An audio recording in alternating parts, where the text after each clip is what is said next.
We are back. Takeover Tuesday is back. It's been so long.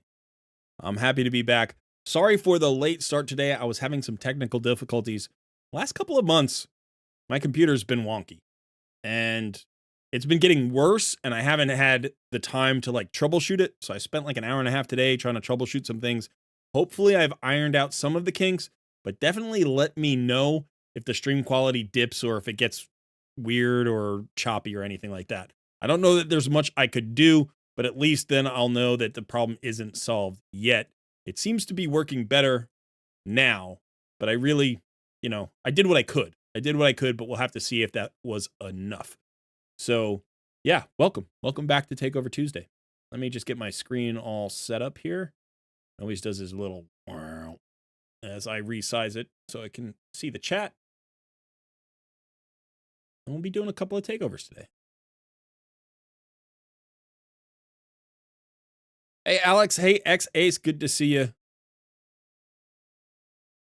Good to see you, Bard Games. Yeah, I heard, I haven't had any time to actually do anything with it, but I heard that Alice just got announced, or the Fusion just got announced, so I'm going to go looking for that and see. I'm going to just go check out Hell Hades, I guess, because he usually is the one that I look for news. And yeah, we've got a new... Ooh.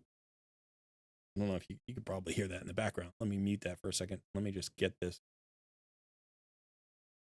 Did she show up anywhere else, or is it just the content creators who are announcing her? Does anybody know? Is she on the Raid Discord? Let's go see. Let's see if she's announced on the Raid Discord. Oh, yeah, she is. Awesome. Okay, and we've got 2 pages for her. Why do we have 2 pages? One's sort of an explanation. Okay. All right, so I don't have to watch the video. I can just go ahead and use this info. I'll have to do a video of my own on this later today. I usually don't do a video on Takeover Tuesday, but we've been waiting for this information for quite a while. I don't know. Do we know if this is the login champion or if this is the fusion champion? Hey, Ian, good to see you.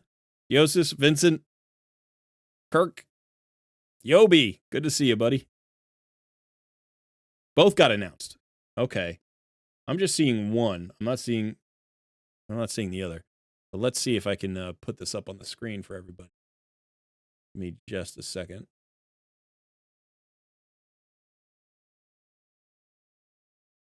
I can do this. I am capable of doing this. I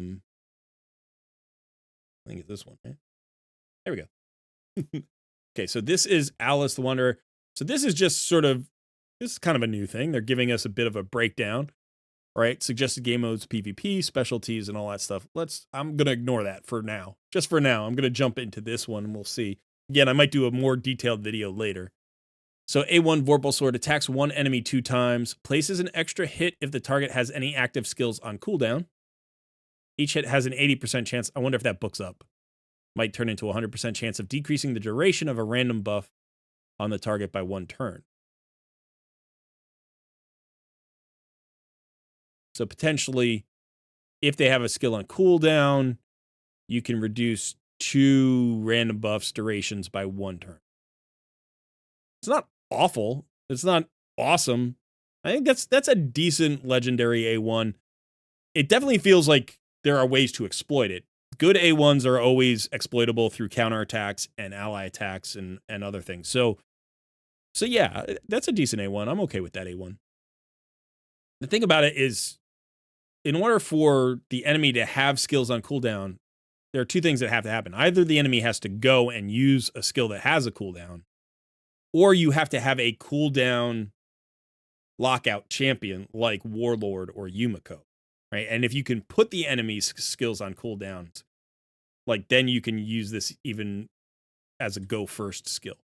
So, okay, the second skill A2 is Clockwork Cyclone. Attacks all enemies, has a 75% chance of increasing the cooldowns of all enemy skills by 2 turns. Oh, she can do it herself. She can do it herself. So she is a cooldown increasing champion. I'm assuming this is going to book to 100% chance. Also has a 100% chance of, again, assuming, This is probably going to book down to a 3-turn cooldown, but who knows? Has a 100% chance of decreasing each target's turn meter by 15%. If at least one of the target's skills has a cooldown increased to the max, decreases their turn meter by 30% instead. So if they have a 2-turn cooldown skill, or if they've used a skill and it's already on cooldown, but it's not maxed and you can max it out, then you're going to decrease their turn meter by 30%. So the synergy between the A2 and A1 is really nice. This is bonkers a little bit because this is giving us all a chance at a free cooldown lockout champion. Arena is about to get messy. Right? Remember when UDK came in and how messy it got, and then Wukong came in and it got real messy? It's like this is and Armand's. It's like this is another potentially meta-changing champion just because everybody will have it. So it's kind of a bonkers champion. A3 Queenslayer. Attacks one enemy, will ignore 20% of the target's defense. That's always a good way to nuke. If the initial target is killed, also attacks the enemy with the lowest HP. Will also ignore 20% of the target's defense. I'm assuming this won't fire multiple times. So we have some champions in the game who, when they kill, they just get an extra turn and they can do it again and again and again. This feels like it's only going to work twice. So it'll kill one enemy and then a second one if the first one dies. But ignoring 20% of the target's defense is always strong, and her multipliers may be very good. Again, we saw here from the specialty, like PvP is a suggested game mode. This is also going to be pretty nasty in siege mode. All right, let's check out the passives. The passive effect is whenever this champion attacks, inflicts 3% bonus damage to each target for each turn remaining on all of their skills cooldowns. The bonus damage is counted individually for each target. So if you lock out all of their skills, then you can hit them extra hard, which is nice. And then resets the cooldown of one of this champion's skills each time they kill an enemy, occurs once per skill. So you could potentially use the A2, kill some people, and then get the A2. I guess it resets the cooldown. So it fully resets that skill. That's crazy. What just happened? I just heard something. Alex, member for 13 months. Call if we are looking to get the red queen. Now you're seeing my, yeah. Mad Hatter, and it looks like the Jabberwocky. What do you think of the undead champ will be? I don't know. This is really the first time I've had an opportunity to look into these heroes at all.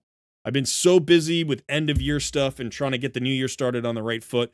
My whole family has been sick, which is kind of crazy because I was just getting over a cold and then everybody got a different cold and I had to avoid them again. So I avoided them for a week because I was sick. And then I had to avoid them for a week because they all got sick, like together. They got a collective different cold. So it's been nuts here. So I will look into it, and I'm sure I will have videos in the next couple of days on the Alice event. But I'm not in the content creator program, so I get no heads up about any of this stuff. And then finally, I've just been so busy. So I appreciate the question, and I do want to answer it for you, but I just don't know yet. Okay, and then finally, increase ally attack in all battles by 30%. That's a pretty standard aura at this point in time for legendary heroes. The 30% all battle aura, we get that in defense, attack, whatever. So, okay. Good champion. Great free champion. And if this is the login reward champion, does anybody know if this is the login reward champion that we're getting all for free, this is going to have a massive impact on the Hell Hades free-to-play challenge. This is going to be huge because this is going to make Arena a very different meta down in bronze and silver than it's probably ever been. Lockout champions don't play a lot down there because there are only a few lockout champions. There's one epic that is a good lockout champion from the Skinwalker faction. I forget his name at the moment. But unless you pull that particular, and he's a void, unless you pull that particular champion, you don't worry about lockouts, really. But the great thing about this skill is it goes through Stone Skin. So this is going to massively just overturn the meta in low arena tiers. And then again, live arena and all that stuff as well. So anyway, kind of cool. Okay, let's go back to the game here. All right, now let me see if I can answer some of your questions here.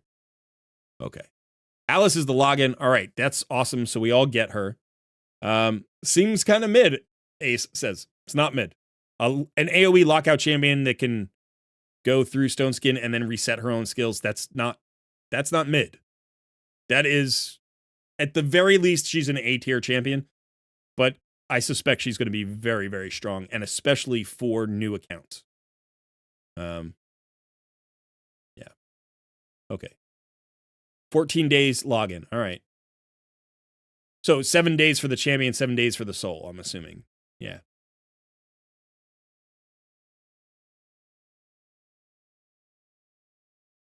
Good afternoon, the crafty dog. Good time to see you. No spending now, Cole. No, I'm not going to spend any money.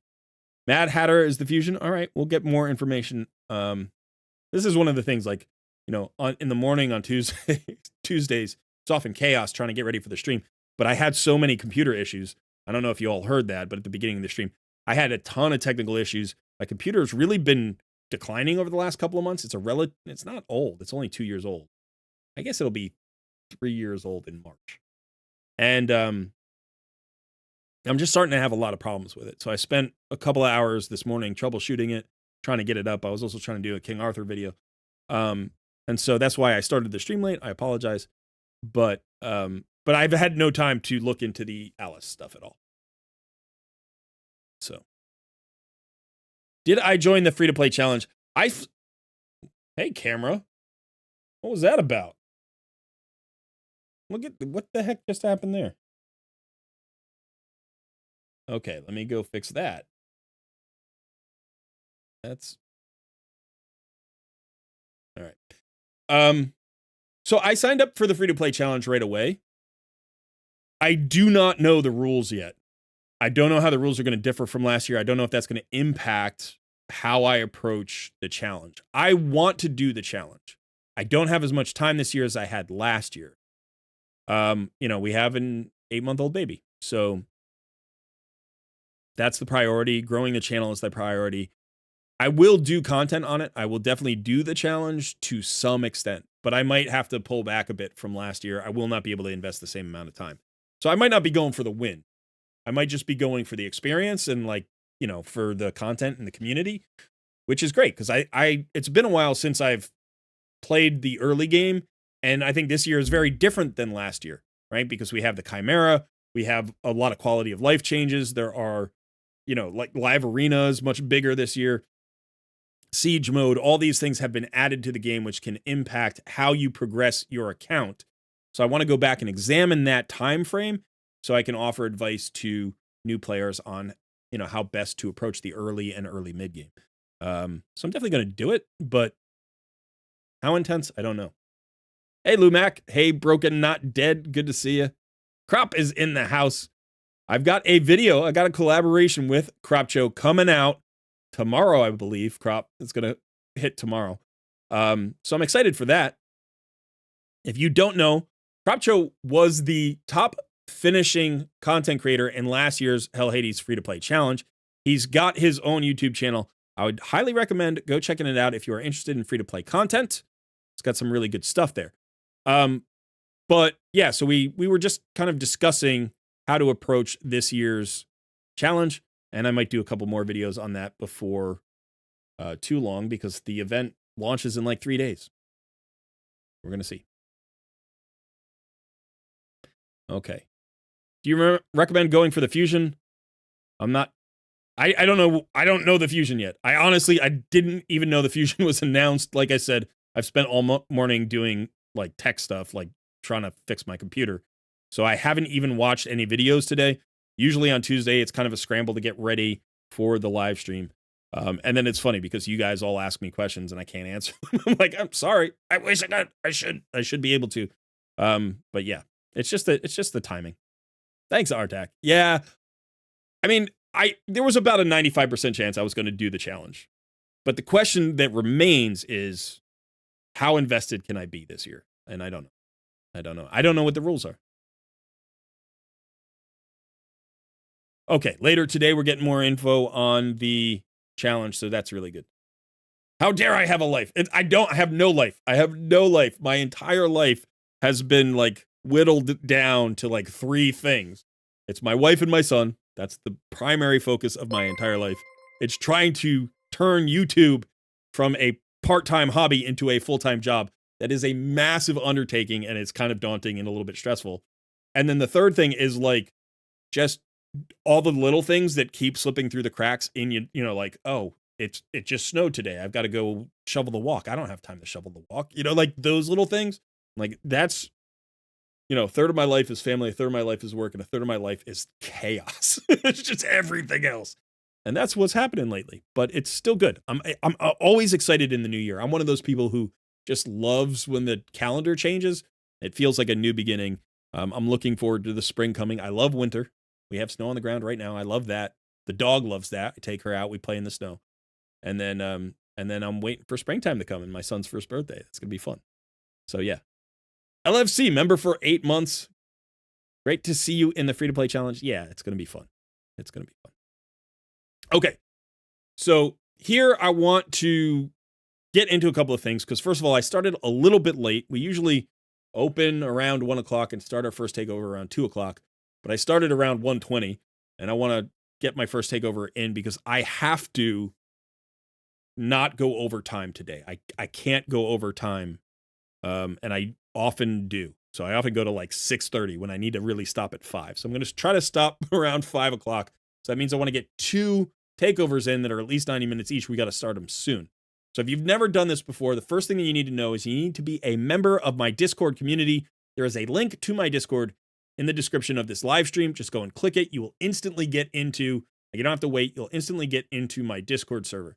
Now, in the Discord server, you want to scroll down the left-hand column of channels until you find a channel or an area that is entitled, I don't even know what it's called anymore because it's been a while. Takeover, I think it's just, is it Takeover? What is it? It's the Wheel of Takeover. Sorry. So in the coaching corner, there's the Wheel of Takeover. I'm going to go ahead and reset these messages. So if you've reacted, I'm deleting all of those reactions in just a second. There we go. Okay, so in the Wheel of Takeover channel, there is a message that just says, react to this message for your chance to win a free takeover. Just go ahead and react to that message. Any reaction works. You can react 50 times if you like, but you will only be entered once. Now, once everybody is entered, I'm going to spin the wheel, and the wheel will pick the winner of this first Takeover Tuesday of 2025. So 2 rules everybody should be aware of is, first of all, I am resetting for the year. That means if you have had a takeover in the past, I don't care if it was the last takeover event, you can now win a takeover for 2025. And the second rule is 1 takeover per person for the calendar year. That's what we're going to start with. We're going to see how that feels, but you can only win 1 takeover a year. Now, I just want to give as many people takeovers as possible. That's really the focus. Sometimes when you have 6 or 8 months pass and you get another takeover, that's not a bad thing because we can like go back to your account, check it out, see the progress, you know, and you can use another takeover at that point. But honestly, I was debating whether I was going to do it once per 6 months or longer than that. And I was like, really, it makes sense to do 6 months or a year and nothing in between. And the fact of the matter is the channel's growing. We get a lot of new viewers in here. And I think it better serves the channel and it better serves the community if more people get takeovers. So I apologize, but if you've had a takeover in the past few months, the slate is clear. You can now win one today. And so everybody gets 1 a year. I think that's the most fair thing. And I'm going to try to do 2 every live stream. Every once in a while, I get to 3 in a live stream. Sometimes I only do 1. I'm going to try very hard to do 2 every week and not miss too many weeks because I do like this live stream, but we'll see how it goes as the year progresses. So once you get your live stream, if you get picked by the wheel, I'll spin the wheel. If it lands on your name, I'm going to send you a DM. When I send you that DM, I want you to DM me back your login information for your account. Now, if you have 2-factor authentication, I'll ask you for that, but don't put it on if you don't have it because that can lock you out for several hours and you don't want to mess that up right now. If you have 2-factor authentication, that's fine. If you don't, that's fine too. So go ahead and DM me your login information and then also let me know what kind of account takeover you are looking for. What I will do is give you a couple of roles for my Discord community so you can join me in the voice channel where I am hanging out. It is called the Coaching Voice. Let me join that channel right now. Now I'm in that channel, so you'll be able to see me and join me. you will be able to hear me in that channel in real time because there is a delay on the live stream. So I'd rather you be in my room with me so you can hear me in real time. But you won't be able to use your microphone. You'll have to just DM me back when I ask you questions. And if you want to tell me anything about your account. Really quickly, because this is a week where we're going to be entering a new fusion. If you don't want me to mess with your resources at all, let me know that as well. Typically, you know, if we're going to do champion rebuilds or you know, build a composition for a dungeon or something, we might need to spend silver or, you know, whatever. If you don't want me to do any of that, definitely let me know, and it can be more of a coaching session, and that's fine. I do that.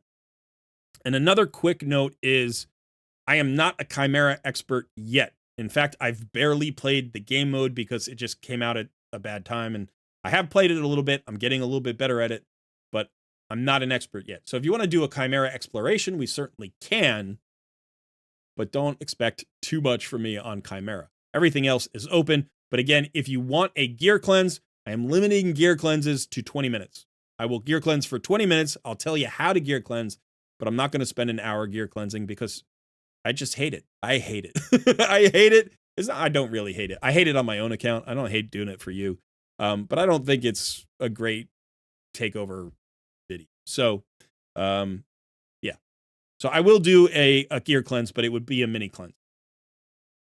And that's it. That's it. Okay, real quick. Thank you, Remy. That's great, man. I appreciate you being here. Yeah, okay, so Senayaz? I don't know how to pronounce your name, but thank you and welcome. William Sheridan, good to see you. Kirk. All right, got a lot of people in the house. Luke Gate. I think you should do a Takeover Tuesday collab. Boozer assisting you with the takeover of a free-to-play account. It's interesting. Boozer is a very good free-to-play content creator, and he's really smart, and I always learn something when I talk to him about the game and about his free-to-play approach. I'm not sure that two content creators doing a collaboration on a takeover is a good idea, though, because we all have our different ways of approaching things, and as much as I trust him to do a good takeover, I don't know that he and I would, like, we might butt heads so much that it would be less efficient. You know what I mean? It could be fun. I don't know, maybe. But yeah, if you want to take over from Boozer, you should do it because he knows what he's talking about. Okay. Is the stream's good for everybody else? Okay. Yeah, Scott, good to see you. All right, so again, react to the message in the Discord if you haven't already. I'm going to give it about 2 more minutes, and then I'm going to spin the wheel. And again, 1 win per year per player. That's just the way it's going to be. I hope that doesn't discourage people from coming to watch, because I do think watching other people's account takeovers is still beneficial in terms of, especially if you're in like the early game or mid game or wherever that account happens to be. Even at the end game, sometimes you'll have an end game account and you'll watch an end game account takeover and be like, oh, I just learned something, you know? So I definitely feel personally at the beginning of 2025 that I'm much more comfortable and confident in my end game approach than I was a year ago when I've been doing this live stream for about 16 months, 17 months now. And like, I used to feel confident with late game stuff, but now I feel really comfortable with end game stuff, including stuff like Hydra and Cintranos and all that stuff. Hard mode, dungeons, and Sand Devil's Necropolis. I mean, I'm free to play, so I still have a limited access to champions, but I feel comfortable with the content. So, member takeovers. That's a good idea, Alex. I like that idea. Maybe members can get 2 takeovers a year. Everybody else gets 1. That's a nice perk for being a member.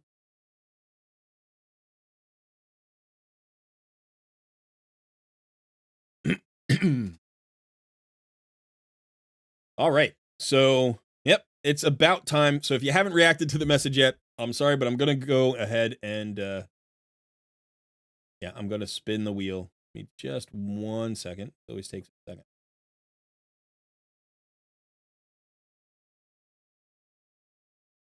Good luck to all of the entrants.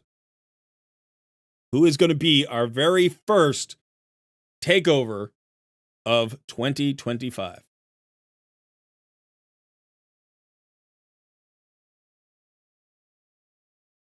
Let's see.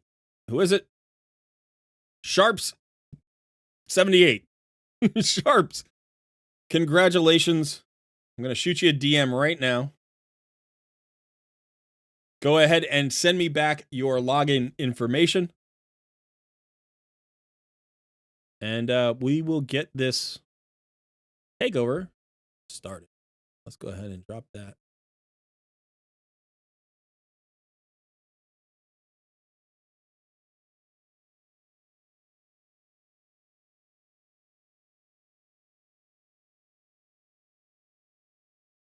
No, that's not what I want to do.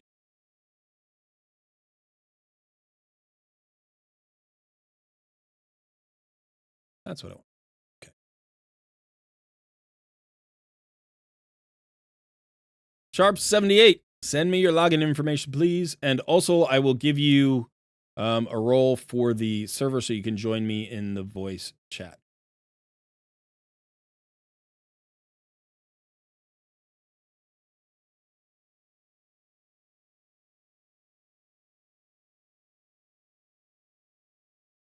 Let's see. I can put a note here, right? There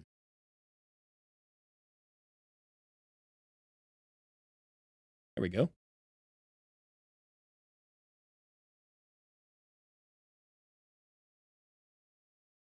All right. I'm excited for the Alice thing. I think the Asgard Divide event was a pretty good event.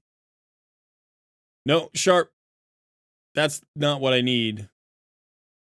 I need your password. So I need your email address and your password. Oh, is that it? Yeah, I don't okay. I think you did send it to me. Sorry. I just saw the okay.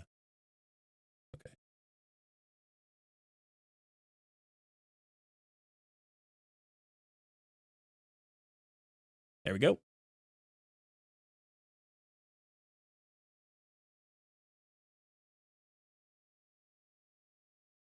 All right, and you can join me in the voice channel as soon as you're ready.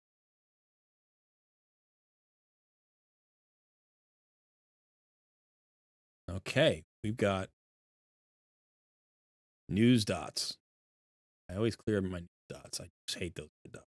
There are some red dots you can never get rid of, but, you know, I try to get rid of as many as I can. All right, so as we like to do, we do a little bit of an account overview here. So we've got a level 85 account.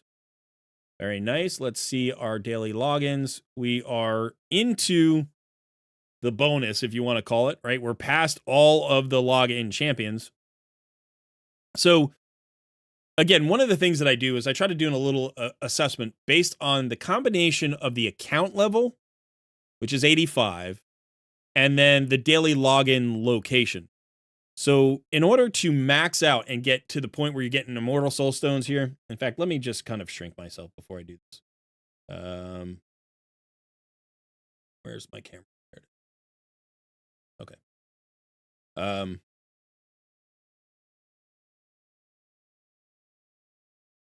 So when you get to the point where you're actually getting immortal soul stones, I think it takes about 2 years, maybe even a little bit more, to get to this point. It might be like 2.5 years. So when I see somebody who's been playing for 2.5 years and is at level 85 account level, one of the things that I think about is either this is a player who went a little bit inactive for a period of time, but maybe still logged in every day, but wasn't actively playing. There are a lot of players who do that, right? Like you get to a point where like you can't play every day, but you still want to get those login rewards. So maybe for like 2 or 3 months, you're logging in every day, but you're only playing once a week. That happens to a lot of players. So that would progress your daily login faster than your account level. The other thing that could happen is that you could just play a little bit every day. You could be more of a casual player and you've been playing for a long time, but you haven't been spending as much energy because you get, you get your experience for this, for the level of your account by basically using up energy. But you are, you're maxed out here, you're maxed out there. And then the third thing that I like to look at is the roster to see which one of those things may be true or what else is going on here in terms of spending. So, if we look at just 6 stars, we've got 42 level or 6-star champions, and what's probably somewhere around 2.5 years of play time, which is definitely not a hardcore level of activity, right? And again, no critique here. I'm not saying anything good or bad about any of this. I'm just trying to wrap my head around what kind of player has been playing this account and what their approach is, because I want to cater the takeover to that person. So I am a relatively hardcore player, obviously, but I'm not super focused on getting a lot of 60s. That's not really my focus in the game. And as a result, I probably level up somewhere around 25-ish 60s per year. Maybe a little bit more than that recently. So like 2 a month, 2 to 3 a month, I think. I wouldn't go past that. But I've seen people who double that, right? So in the first year of an account, you could get 42 6-stars if you were pushing really hard. I got about 24, 25 my first year. And so this feels like, if you are in fact at the 2.5-year mark, you've been going below that pace, and that's fine. That just means, all right, a little bit more casual player, not a spender, probably. But let's go ahead and also look at just like all of not the 6-stars, but the legendaries. Let's see how many legendaries there are. So again, 49 legendaries. So this feels like a pretty good assessment of who this player is. And again, you could go ahead and tell me about yourself, but this is sort of just an explanation of what I do to get in the headspace when I'm taking over an account. I really want to see what kind of player this is, where they stand in terms of their activity in the game and their focus on the game and their spending on the game and all those things. Hey, Propus, good to see you. Okay, so let's see what Sharp says. So Sharp, can you join me?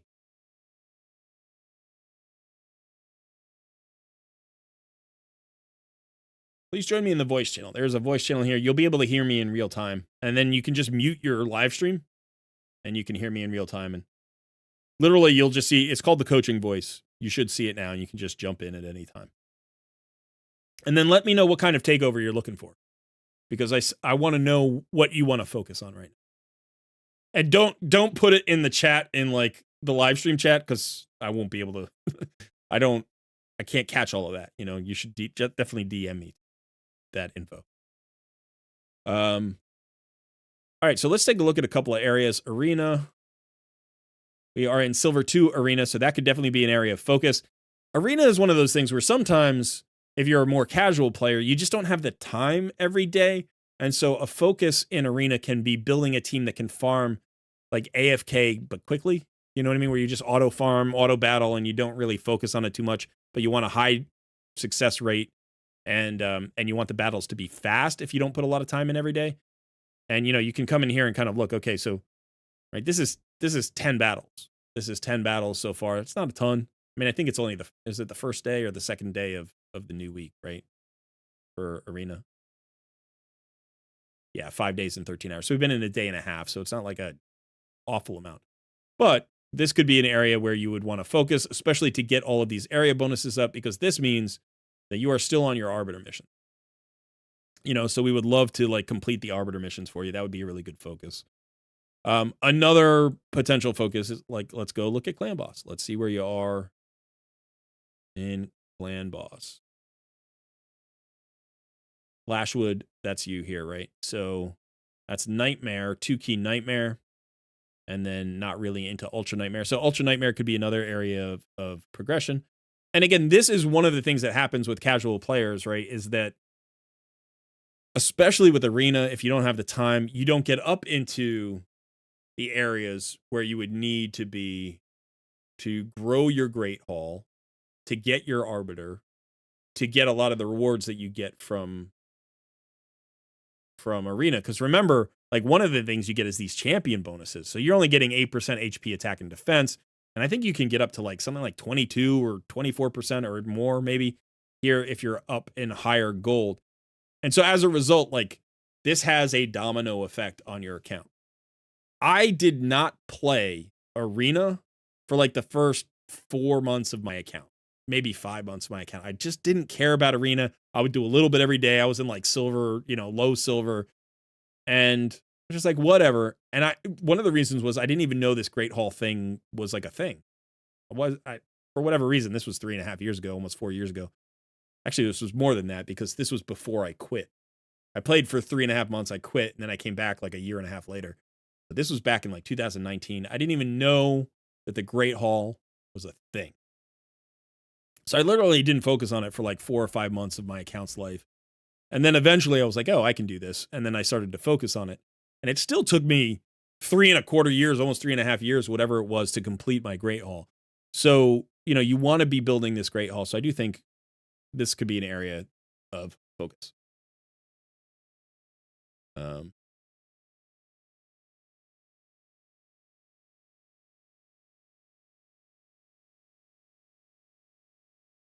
Yeah.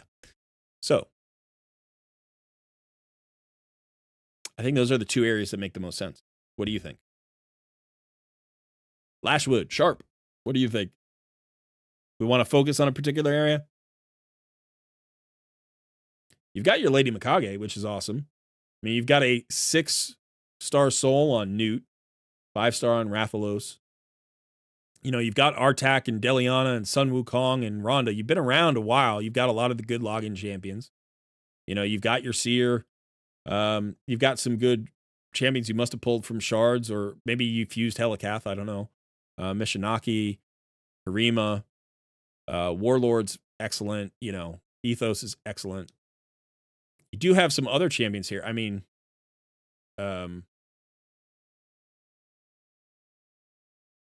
you've got Vizix, who's really valuable. Looks like you said you're a light spender. You spent to get Xena and He-Man, which is awesome. You've got more to Macabre. There are some good champions on this roster. You got some +4s. I mean, you got High Katoon, you got Ursula, Skullcrown, Rector Drath, Cardinal, Magnar, Stagnite, Madame Saris, Annex, Denbo, Allure, Vogoth, Doom Priest, Mausoleum Mage. I mean, you got all of these great epics. You got tons of great epics. One of the things I'm seeing probably is just a lot of 50s that could be 60, right? Ugo, Phoenix, like so many 50s that could be 60s and provide value for you. Eric's, great champions. You just have to kind of commit, right? Figure out. Okay, you just started Arena a year ago. So you played for a year or year and a half without doing Arena. So why don't we start there? We'll start with that, and we'll see if we can put together a team for you that could be effective to help you level up, and then maybe give you a couple of options. I'll look at some builds too, because builds significantly impact your ability to compete in Arena. But you don't have a lot of silver. I don't know if you're gearing up for the fusion. If you are, I don't want to mess with it. But let's go ahead and look at Arena. Now, the nightmare of Silver Arena is Wukong and UDK. Those are the nightmare. Those are the nightmare. And in fact, you'll see other free champions like Ninja and Rhonda and Deliana a lot here as well in Silver, because people who've been around for a long time and they have those champions, those are sometimes their best champions. They just throw them all together. So you'll see bad team compositions that nevertheless have a decent amount of oomph behind them just because the individual champions are so good. But a lot of these teams are not built particularly well. They're not built effectively, even though the individual champions are strong. So you have, let's see your defense. Okay, so this defense is, I would change this right away. The nightmare that we just said is UDK. Oh, wait, do you have UDK? That's a question. I didn't see UDK.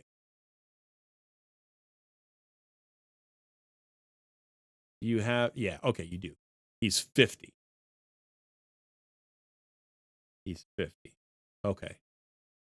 So this would be a champion I would want to 6-star specifically for Arena, Live Arena, Siege, like any PvP mode. He's also good in Centranos. You're not going to get a lot of value out of him in like dungeons and stuff, although he's very helpful in faction crypts. But it could be worth it just for your Arena. So what I would probably do for Arena is I would look to build a really solid go second annoying defense that, one, people are either going to avoid, right, because they don't want to fight it, or two, that it can win matches when people don't really understand how to work around it. And I don't love this because it just jams up Silver Arena. It just jams it up. But this is where I think you probably would get a little bit of value on your defense. So what we want to do here is take out all of these champions probably. And what we're going to do is we're going to put in UDK. We're going to eventually want to get him into Stone Skin. I don't know if you have Stone Skin gear, but we'll take a look. You're going to put in UDK with Wukong. Now, this duo is annoying, right? Because UDK protects the whole team, and as long as he's alive, Wukong can die and come back and die and come back. And remember, every time Wukong comes back, he comes back with full turn meter. That doesn't mean he instantly goes, because there can be more than 100% turn meter, but he comes back with 100% turn meter. So this duo is really why it's a nightmare. Unless you have a block revive for a UDK, I'm sorry, for a Wukong, he's going to come back again and again and again. And to get around UDK, you either need really good AoE damage, right? Or you need multi-hitters, or you need an ally attack. So if you wanted to kill somebody who's on UDK's team without killing UDK first, that's what you need. Now, you have Warlord, who's a great lockout champion and can provide a lot of punch in a team like this. You could certainly go with him. You could go with Mishinaki, which would be like a defensive-based damage dealer who gives you like hex and decreased defense and all that. And he's damaging and yet tanky, and he works really well with UDK. You could certainly bring in Ethos. In fact, maybe let me look at Ethos for a second.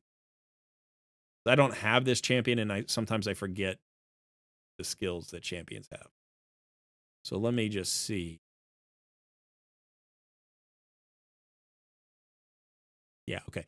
So he hits really hard, and he's Void Affinity, which is good. But you don't necessarily need a lot of damage from anybody other than Wukong. If your Wukong is built decently well, he can get the whole... I hate this. He can get the whole thing done on his own. And again, people won't know if he's built well or not, right? You can just kind of do what you like. So I think, potentially Warlord. And again, you could put Wukong in the lead spot if you wanted a little more speed. I like Warlord. I like Harima. I like Harima and Lady Mikage. You could put both of them out there.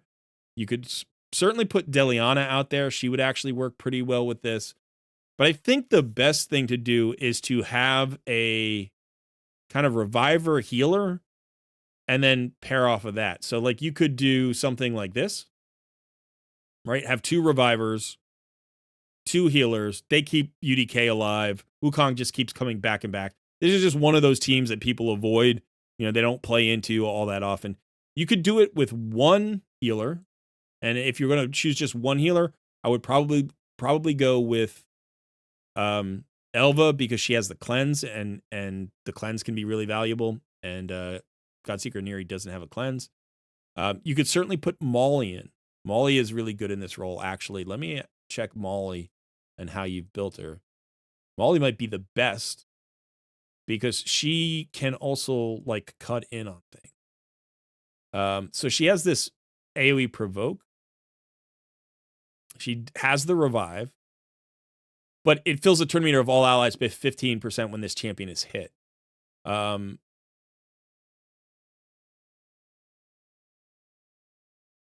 It would have to be an AoE if you're using her with UDK, because UDK is going to take the hit away from Molly. So there's a little bit of,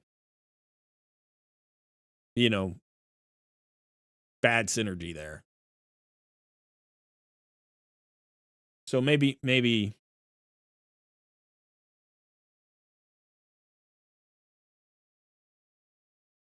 not Molly. So I'd probably stick with Elva.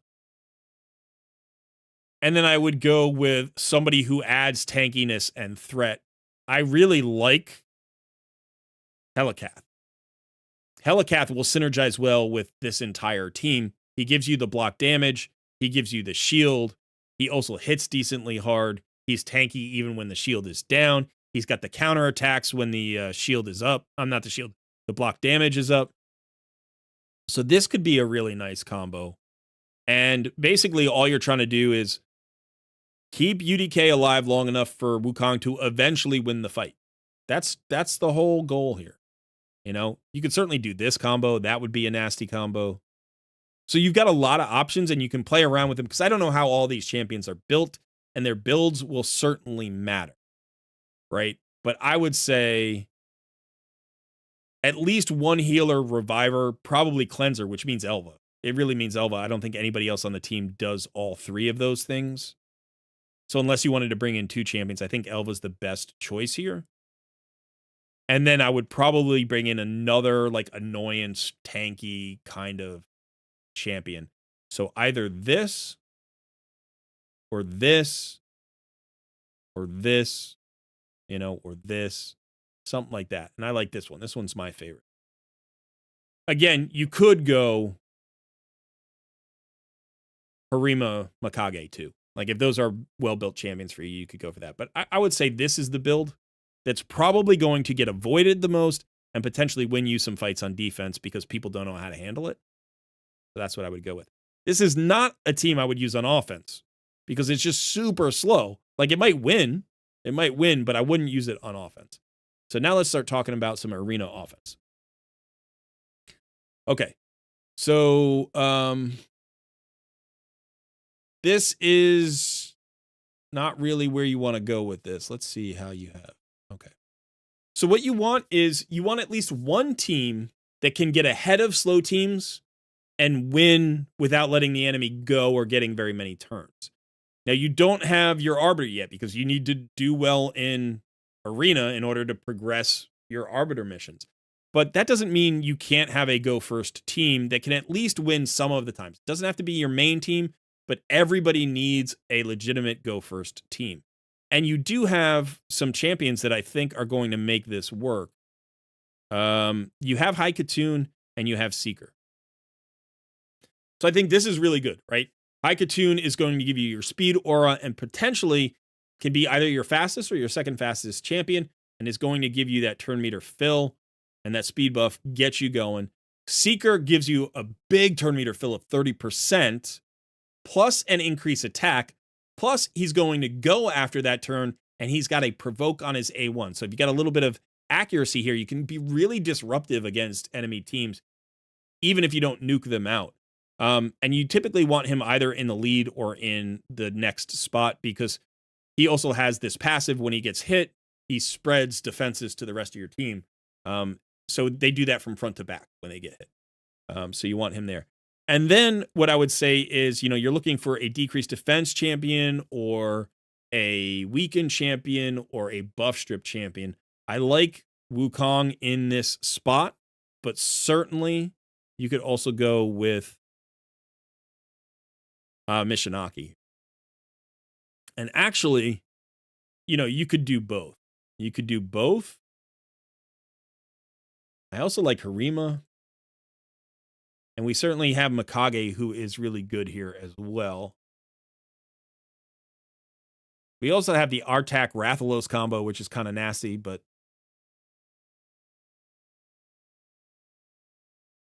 I think I got to look at how the champions are built. I think I have to take a look at the builds before I decide exactly who's going to go into this. Yeah, let's take a look at some champs. Okay, so first of all, let's look at our Seeker. How fast is our Seeker? Our Seeker is not built. Okay, so we could potentially build a Seeker. And then let's go ahead and look at High Katoon. High Katoon is built, but slow. Okay, so right now, this is not a great setup. This is not a great setup. So let's take a look. I'll take a look at some gear for High Katoon and Seeker and see what we can do with these champions. I'm not going to spend your silver. I'm just going to see what gear is out there, and maybe we can kind of theorize a good build for these. Let's also look at Wukong. How fast is Wukong right now? Okay, way too slow, so we need more speed on Wukong. What about Warlord? Because Warlord also works really well in a go first team. Okay, so way too slow. And anybody else that we're really concerned with? Lady Mikage. All right, so from a gearing perspective, one of the things that I'm seeing here is just slow champions, which means you're not running speed boots on your champions, probably. You use Gala? Wait. Who's the best speed lead?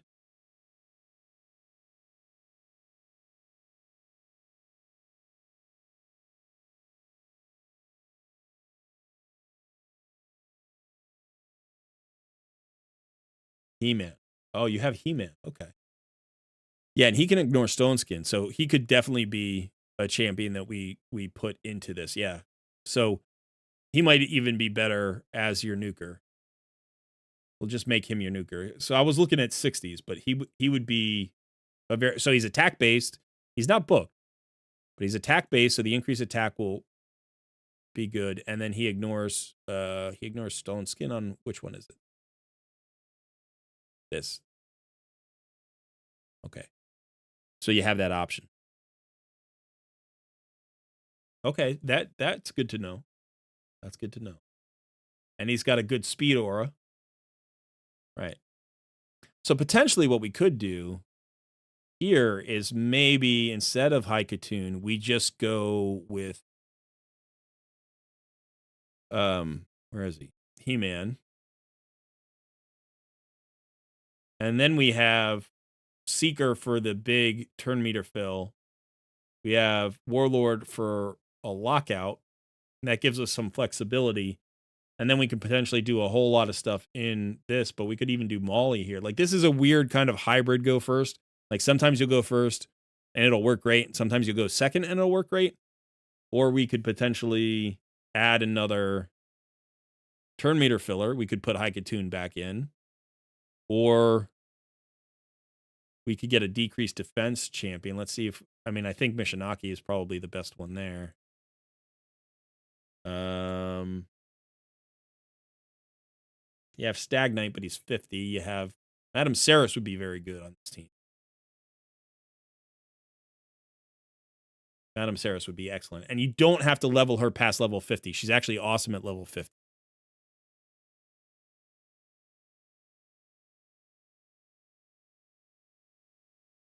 So I like this team. It gives you a lot. And again, you could flex out Warlord for another turn meter filler if you wanted to go faster. But you probably don't have to go faster. Once you get your speeds up to where they need to be.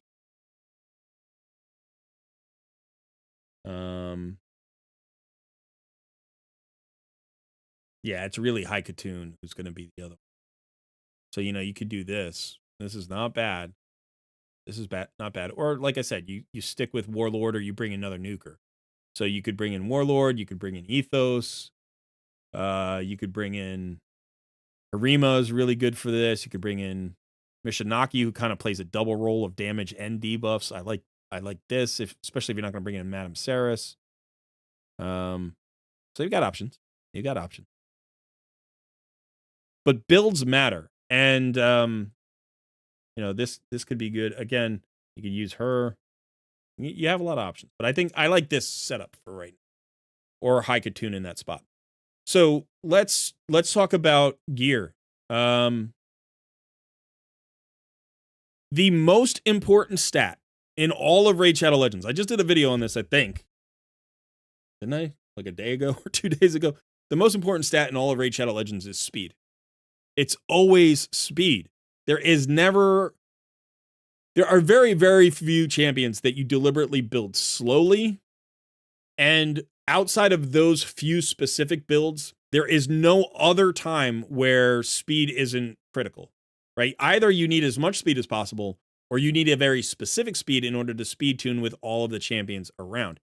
And what I'm noticing here is if we look at your boots, you have main stat boots in almost everybody. You don't have speed boots. And 95% of your champions should have speed as the stat on their boot. So this is attack percentage. This is probably attack percentage. This is speed. Okay, so this, and he's still only running at 153, right? Speed needs to come from the boot's main stat, and then you need it on your banner. You need a speed stat here, and then you need as many substats of speed as you can get in the rest of your gear.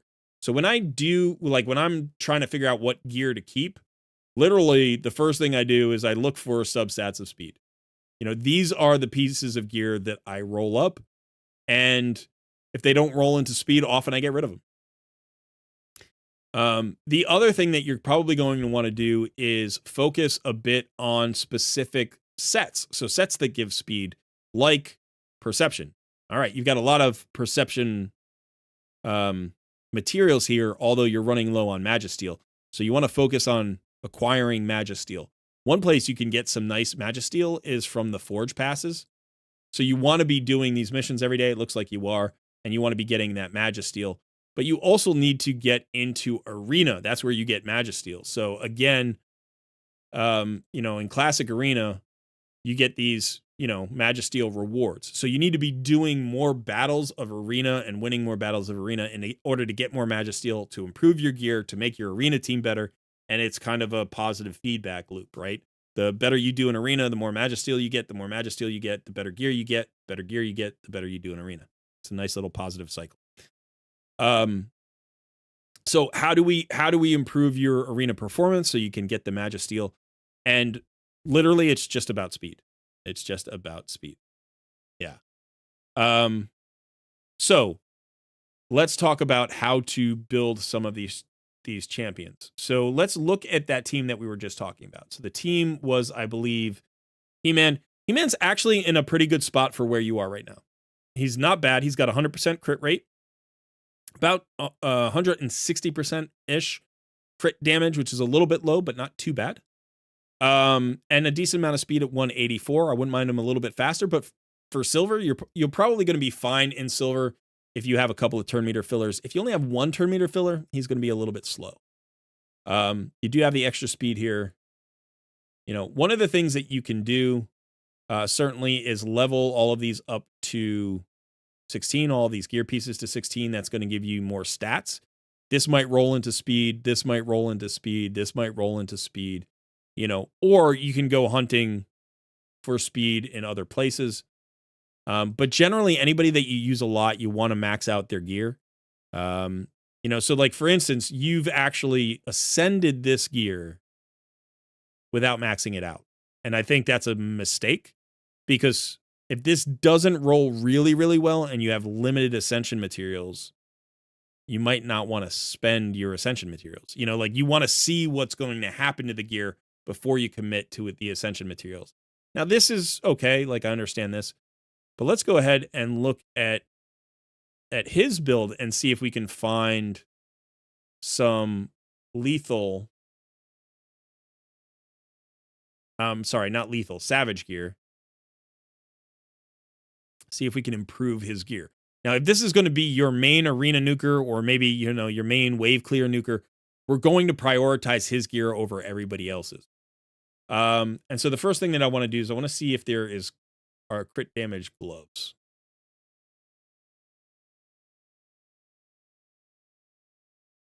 Okay, so there are crit damage gloves, but this is the only one that has crit rate and it doesn't have speed. And this has a double roll of speed and some accuracy. Does He-Man need accuracy?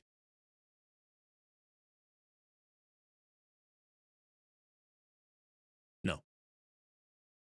Okay, he doesn't need accuracy. Okay. So crit damage, we'd like a substat of crit rate, and let's see if we can get speed as well. Okay, so there's this one. So this one is actually beautiful for He-Man. It's got crit damage as a main stat. It's got crit rate, which you need, attack percentage, which is useful, and speed. So this would be a piece that I would start to focus on and be like, all right, this is literally the best damage gauntlet that you have on your account. Let's put that on your best damage dealer on your account. Makes sense, right? Now, again, we want to try to build it with Savage gear if we can. We don't have to. There are other sets that might be valuable as well for a damage dealer. So let's just start there and put that on. Now, one of the things that happens when you lose crit rate gloves and you go to crit damage gloves is you lose a lot of crit rate. So you got to get that back from other places. So let's go ahead and look at the boots on this guy. And let's see if do they have crit rate? So they have 10% crit rate. So that's not bad. So we're going to hold on to those boots. That's actually pretty good. And now what we need to do is from the other 4 pieces, we need to get all the remaining crit rate, which is a lot. You need probably somewhere in the vicinity of 15% per piece, right? Because we have 10 from this and 10 from the other, and then we get 15. So we're at 35. So we need 65% from these 4 pieces, which is actually, it's 17% almost, right? 65%? 16%, 16 and a quarter. Now, there are sets that give you some crit rate bonuses. So, for instance, if we can find a ring, let's say, in Slayer or a piece in Slayer, right, you get 5% crit rate for that first Slayer piece. So that might be something that we look to. Doesn't look like we have great options. Maybe something is equipped. No. So we don't have really great Slayer, but you currently are getting Slayer pieces from the Forge set. So this is something that you can consider if you're like coming up 5 crit rate short. Also, Merciless. Merciless gives you crit rate. Although I don't know if you have any of that gear at all. So Merciless gives you, oh no, it's crit damage. I'm sorry. Is it Slayer? What else gives you crit rate?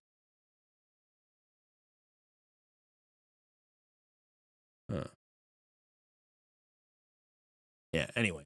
Okay. Instinct is a really nice set, by the way, because it gives you speed and ignore defense. So if we had good gear like this is actually what I consider this a slight upgrade to Savage, because even though it has less ignore defense, you're giving away 5 ignore defense. 12 speed is a good trade-off for that. So that's certainly something we could consider if we can find the gear. But if we can't, that's okay. You know, like I said, there are other options. Okay. So now let's look at the chess piece. Now for the chess piece for Arena specifically, what you would prefer is main stat attack. But sometimes you can't get the main stat attack, and HP percentage is really good tanky stat. So that gives you more survivability. But if you can do that, and then again, we want crit rate and speed. So if we can find this, all right, we've got one right here. So that could be an option. Let's go ahead and get rid of speed and see if we can just find crit rate in the Savage set. And again, I should probably put on equip. Let's see if we can do this first. Savage. All right, so you've got Gala here. Now, I think you said something about Gala, right? You use Gala. Okay.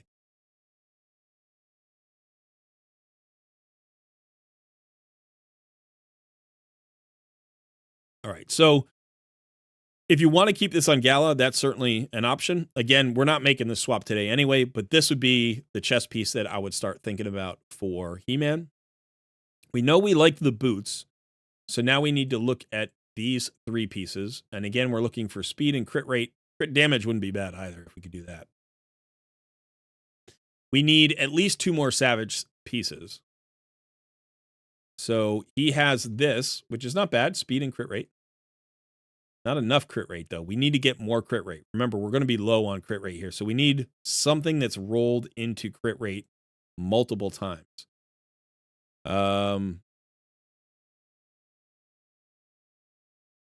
This 15% is, yeah. That's the piece that we would have to swap out. Because his piece has 1 rolls, has 12%. It does have crit damage, but her piece has 15% crit rate. And the difference in that 3% crit rate is actually going to be meaningful. Plus, you get a little bit more speed. I know you give away some crit damage. We're not so worried about that. And then we can also look at crit damage set. So we could roll this piece up and try for crit rate there and potentially get more. This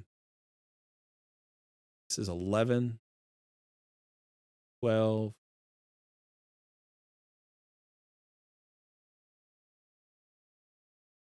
So I think the piece that we have, like if we're getting rid of speed, yeah, that's what we might have to do. Might just have to focus on the crit rate. So let's go ahead and prioritize by crit rate. So that's why that piece is on. That's also 15. And then down here, what do we have? We have this 16. This is an okay piece for Magnar, but that attack percentage is lost because he's an HP based champion. So this might actually be better switching over to teammate. That's a pretty good piece. This would help. We'd be trading back a lot of speed. I want to try to maintain his speed, but we'll see what we can do. So let's look at this piece and this piece.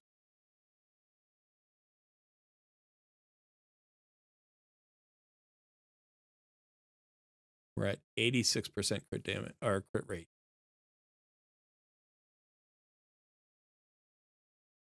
14, 16, 15. Yeah, it's this piece that's hurt.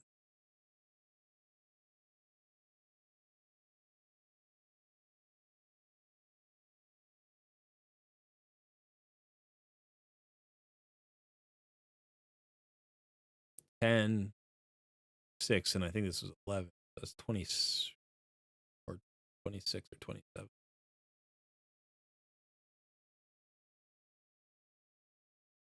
Yeah, it's just not enough. Just not enough. So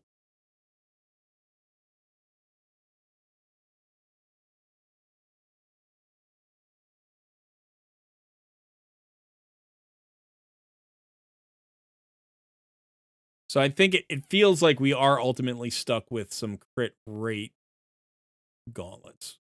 But if we're going to do that, then we definitely want to try to get faster. These are pretty nice. Double roll into speed.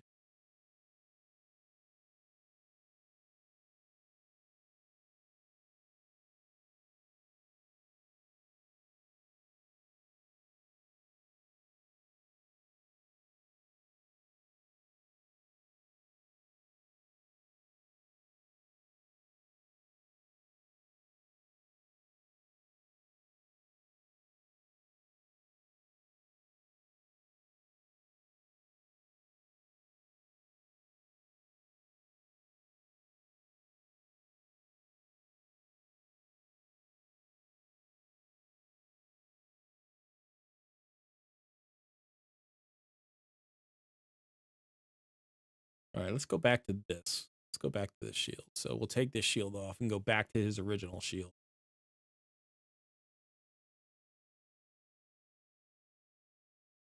Because remember, we can get an additional 26% crit rate. So we can drop all the way down to 84%. And that would still, this would still max us out. But we do want to start looking at cruel if we're going to do this, as opposed to crit damage. This is a nice piece. This is a really nice shield. Although we have a pretty good shield. This is also a very nice shield. You should definitely roll those up. I would probably sell these if they're flat stat, main stat, so flat HP or flat defense. I would probably just sell them even in cruel. I wouldn't hold on to those. This is certainly one you could roll up if you wanted to see if you can improve upon the gauntlet up here, because this has crit damage. It's also an epic, so you could potentially roll 3 times into speed, get a triple speed, or get like a double speed in crit damage. And that might boost your damage output a little bit.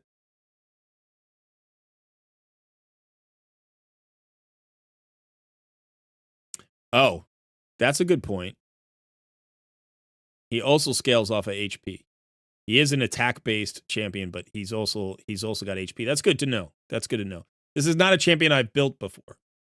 So you're right that HP chest piece is actually pretty good. Gives him more survivability, still does some damage. It looks like, so when you see this, when you see attack HP, attack HP or something, if it said defense attack or whatever, the first number, the first stat is the more important one. The second stat is not as strong as the first one. They generally do them in order of primacy or whatever you want to call it, like priority.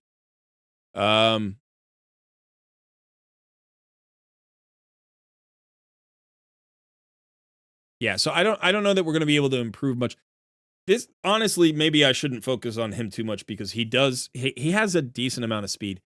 I would definitely max out, if you're going to hold on to these, max this out and use this 17% crit rate that's still available in this gauntlet to mess around with your other stats. Or go to a cruel set, which is going to give you more ignore defense and potentially, boost damage again. Does his passive ignore defense? No, he doesn't ignore defense. So I think ignore defense is a very good way to focus his damage. So again, like crit damage is fine, but and I like crit damage, but if you can get into cruel, that potentially is, may boost your damage more. And it's also going to give you another set to be flexible with. And then finally, we've also got the Slayer. If Slayer comes in, if you get the accessories and stuff, because this gives you free crit rate and crit damage. So this is a really nice set. And then finally, we have Instinct as well. So consider that. And if you have pieces to forge, like let's say, I don't know if you have Instinct pieces to forge. Yeah, you still do. So again, you've got 20 pieces here to forge. So you can even use your charms to hunt down very specific pieces. So let's say you have 3 really good Instinct pieces, but you're missing a 4th, or you have some options with some other sets. Sometimes being able to forge a set is a great way to like narrow down or focus down on which sets are actually going to be the most valuable for a particular champion.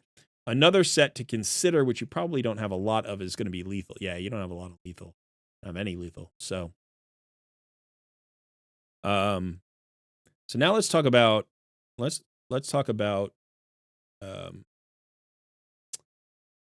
Seeker.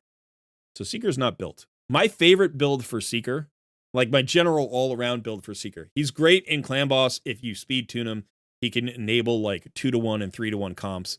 He's one of the most important champions in speed tuning Clan Boss. So if you're going to use him for that, then ignore what I'm about to say.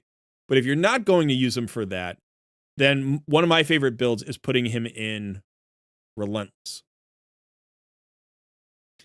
Because the way this works is his A2 fills the turn meter of all allies and then grants him an extra turn. So he will always use his A2 and then he'll attack with his A1, right? But when you have Relentless on him, what happens is this first turn, the A2, gives you a chance to proc the Relentless. And then since he has an extra turn enemy anyway, he's going to do his A1. The A1 gives you a second chance to proc the Relentless. So what that means is you get 2 chances to proc Relentless, not just 1 when he goes. And so as a result, you can potentially come back around where he then does his A2 again. And then every time he does an A2, he's going to do an A1. So you get 2 more chances to proc Relentless that second time. Now, there is a diminishing margin of returns or whatever it's called, for Relentless, where like your chances, you can see consecutive chances are reduced by 45%, but he will get a much higher chance of doing 1 extra turn than almost anybody else in the game, right? Because of that extra turn mechanic. And remember, he gets an extra turn every other turn because his A2 is on a 3-turn cooldown with an extra turn, which means it's on a 2-turn cooldown. So he'll do an A2 into an A1, then he'll do an A1, and then he'll do an A2 into an A1, right? So literally you only have to wait 1 turn in between. And if you get a Relentless, then he literally just goes again. So it can be bonkers. It can be just, and he can stack. Sometimes my Relentless Seeker goes like 6 times in a row. It happens. It happens. Not a lot, but it happens. It used to happen more before they nerfed Relentless. So what I would do, the first thing I would do is I would look for speed boots in Relentless. Okay. And the other stats that you care about here are basically speed and accuracy, and then any tanky stats. That's all you care about. That's all you care about for this. So this would be slightly better. Like if you, and I don't think you need Relentless on Vogoth. I would probably go for this simply because of the accuracy and the HP stats. Like, it's going to make him a little bit tankier. So I'd probably go there. Now, it may be that we go with speed boots from like a speed set. That would be fine. Or from a perception set could be really good for him. Because again, accuracy matters. So, you know, if you had that, you can build him with crit rate and crit damage. He hits decently hard as a damage dealer. Not really, really hard. The better thing you want is his provoke. That provoke is going to help you against like Magma Dragon. It's going to help you against Eternal Dragon. It's going to help. I think it helps you against Eternal Dragon. Now that I'm thinking of it, he might not be susceptible to provoke. It helps you against Hydra. It helps you against wave-based content. Provokes, A1 provokes, especially highly reliable A1 provokes, are so valuable in wave content that you're struggling with because you can just pick somebody and lock them out. So that's really nice. Now, as far as the gauntlet and the chest piece are concerned, I would say you want HP or defense with, again, preferably speed and accuracy. But if you don't have speed and accuracy, speed is more important. And looks like you do here. So that's HP, and that is also HP. It's not too bad.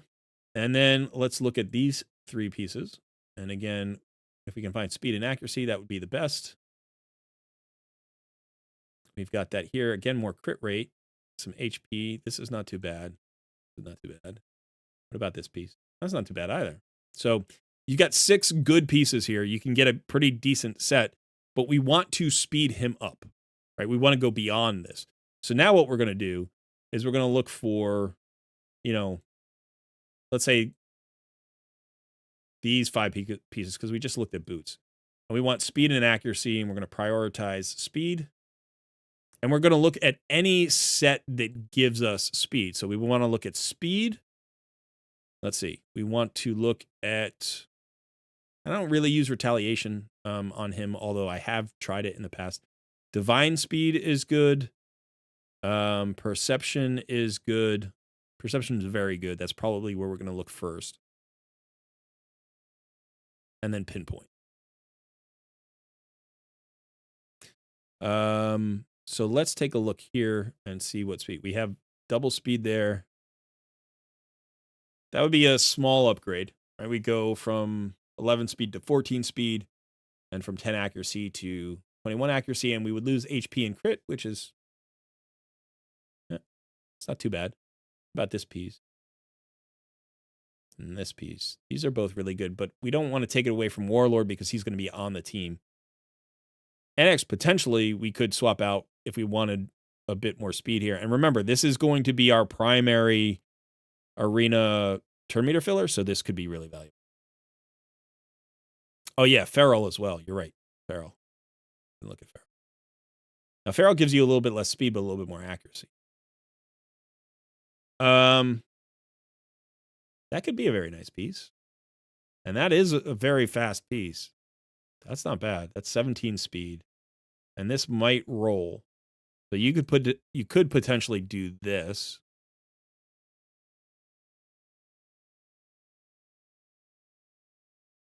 That's a decent amount of accuracy increase. Most of these pieces don't have accuracy. This one does. This is the piece I like least. I would prefer to get rid of the shield if I could. And again, this boot can go up to 40 speed, so we're going to get 14 more speed here. So that's going to get us to 199. Let's just take a look at the let's just take a look at the perception again.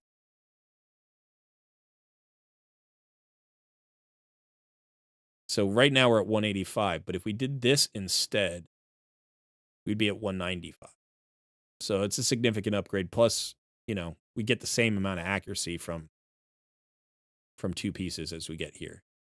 Like 2 pieces of Feral and 2 pieces of Perception do the exact same thing.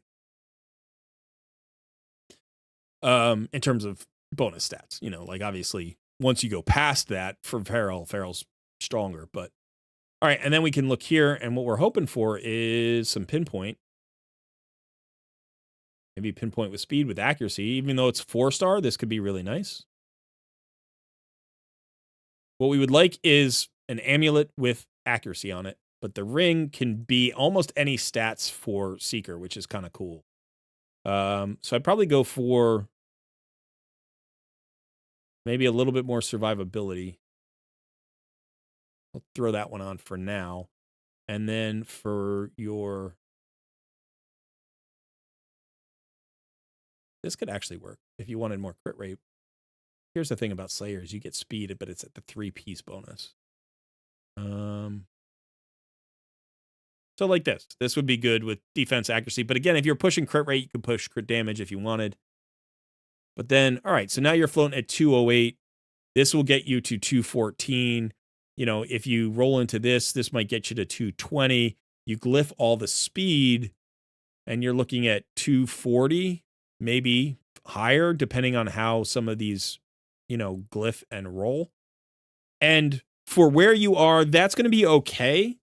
But your goal would be to get Seeker to like 260-ish. Probably that would be where you would want your Seeker. Maybe even higher. Depends if you switch to High Katoon, you start using High Katoon. But Seeker is great in all content. He's really usable in a lot of places. And this, remember, is a relentless build. So this is going to help you in a lot of places in terms of generating more turns for your entire team, not just in arena, but elsewhere. And again, I would say, you know, you can look at Perception, you can look at Speed, you can look at Feral and Pinpoint. We've got a new Pinpoint dungeon opening up. You can certainly look at Divine Speed if you ever pull good pieces in this set. And then it looks like you have some decent Relentless, so consider this kind of build here. So what I want to do is I want to go ahead and save this. We're going to do this as a champion preset, and this would be Fast Seeker. Okay, so consider that build. Sorry, I should put that back. You know, so consider this build. This build can get faster from this point. Obviously, it can get more accurate. In terms of accuracy, you want at least 225 accuracy, I would say, because that's going to help you in normal dungeons. And if you're using them in PvP, more accuracy is better, but you're trying to go first and win by going first. So I think this gives you a good option. Now, if you can't get him to like 250, if you're just really, really struggling, the other option would just be to go like all Perception or a mix of Perception and Speed sets, whether that's Speed, Feral, Pinpoint, Divine Speed, even Righteous. You could mix all of that together. And like I said, you want to get him to maybe like 250, 260 if he's going to be your go first champion. And so the way this arena team works is that... How did we do? All right, so if we're doing, where is he? There he is. E-Man, Seeker.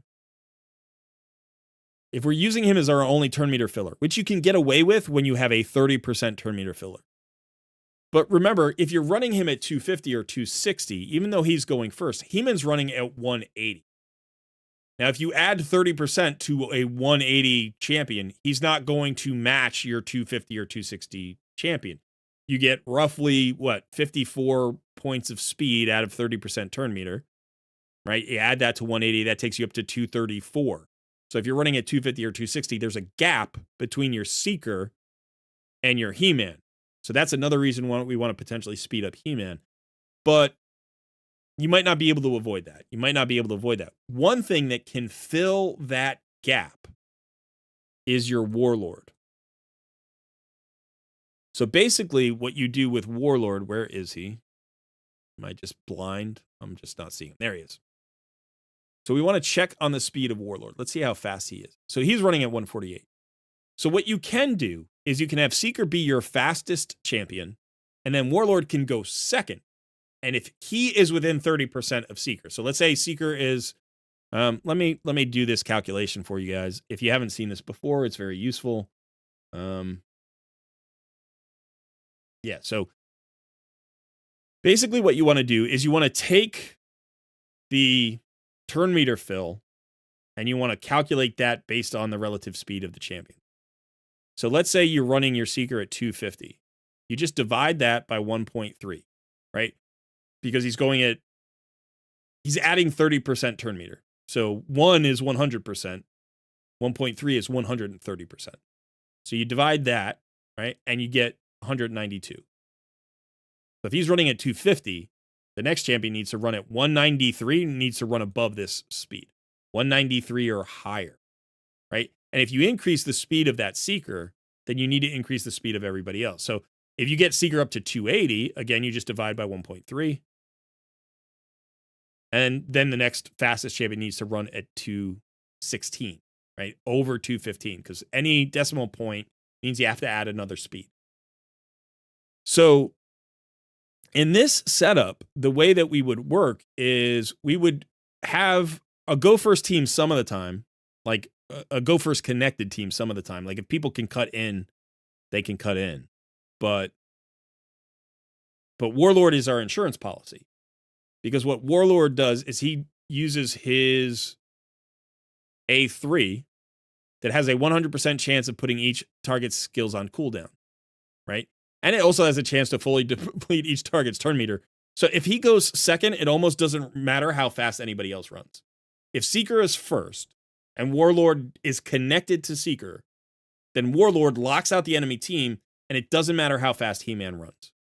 So you could run Seeker at 300, right? And if you ran him at 300, you would just do the calculation. You'd be like 300 divided by 1.3. So if he runs at 300, I can run Warlord at 231. And then I could run He-Man at 150. And it almost wouldn't matter, right? Because Warlord's just locking everybody out and giving you potentially turn meter decrease on them anyway, so they might not even go. And again, Warlord's lockout goes through Stone Skin.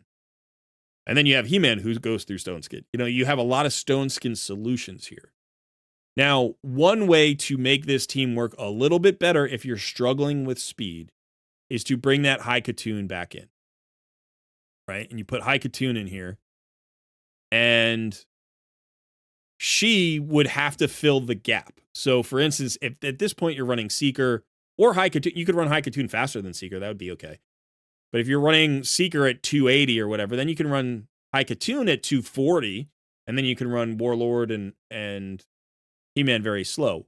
Or if you can speed tune everybody, you can bring in another champion here that does something that these other champions don't do. One champion I would definitely consider is Wukong. Now you have a buff strip. Or maybe even better than Wukong. It's kind of hard to argue that she's better than Wukong. But maybe better than Wukong. Maybe Madame Saris. Because she not only buff strips, but she gives you a decreased defense, right? And the way you would want this to work is that He-Man needs to be the slowest champion on the team, right? Because Madame Saris removes the buffs, gives you the drop defense, and then He-Man goes. So I like this team a lot. I like the concept of this team. It does need to be speed tuned to work, and it does need to be relatively fast to work, but it doesn't have to be super, super fast. So if you can get to 250 or 260 on that Relentless Seeker, great. If you can't, switch him out of Relentless, get him to 250 or 260 in speed gear and perception gear, and that's going to be fine. Because what we're going to go up against with this team is not go first teams, right? We're just going to be faster than sort of in between teams. So maybe we take this team on. It's got a speed aura. That's fine. I'm not worried about that. It doesn't have a turn meter filler. This is not a go first team. So worst case scenario, the fastest champion here goes. And then you go, right? Now, if the fastest champion here is Wukong, that might be a problem. If the fastest champion here is, Rhonda and she locks you out, that might be a problem. But chances are you're fine. And one of the things you can do with this guy, if you want, he does need to be faster. He just needs to be faster. But if you have the gear right? You could put him in Stone Skin. So if you got decently fast gear for him in Stone Skin with some accuracy on it, right? This is a set you could put him in. So even if the enemy goes, if they don't kill him, right? If they're not built to go through Stone Skin, he can still then lock them out afterwards. And, if Seeker's alive or anybody else is alive, that gives you another chance. So you could certainly do Stone Skin here. You could put Stone Skin on... Actually, we could put Stone Skin on He-Man. That's something that we could do. We could put Stone Skin on, a secondary nuclear like Ethos. We could do that. But if we're sticking with the team that we've currently built, this is the one guy that would probably, and maybe He-Man, would be best in Stone Skin. But again, more accuracy. The most accuracy that you can get. And way more speed. And that means getting out of these attack percentage boots. And this is going to be true for like most of your roster. What you should be doing is transitioning all of these people who are in attack percentage boots and HP percentage boots into speed boots. And for where you are in terms of your account progress, I think speed is going to be the single most important improvement you could make in your gear. Think about damage dealers at 180 plus. Think about speed leads, turn meter fillers, speed boost champions at 250 plus. And think about all the debuffers and cleansers and healers and revivers in between those two, in between 180 and 250. So comfortably maybe like 220 to 230. Like those are the speeds that you want to be shooting for on this roster right now.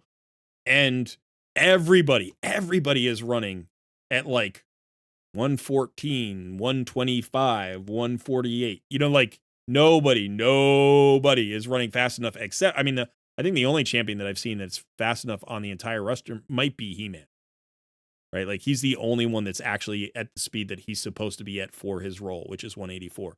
And instead of being the fastest champion on your roster, he should be one of the slowest. And that really just comes down to focus, because it's not like you're building poorly. Like I'm not, like you have the idea of what you need to do. Oh, she's actually built decently fast. You have the idea of what you need to do in terms of stats with the crit rate and the crit damage and, accuracy and stuff like that. Like you're not really missing the concept other than the fact that just speed is so critical. And that has happened more and more as time has gone by. And speed is the stat that there is never enough of. Like every other stat, there's a limit where you have enough, right? Crit rate, you get to 100%. That's enough. Crit damage, you get to like 250, especially like on an max HP hitter, like 220 a lot of times is enough, right?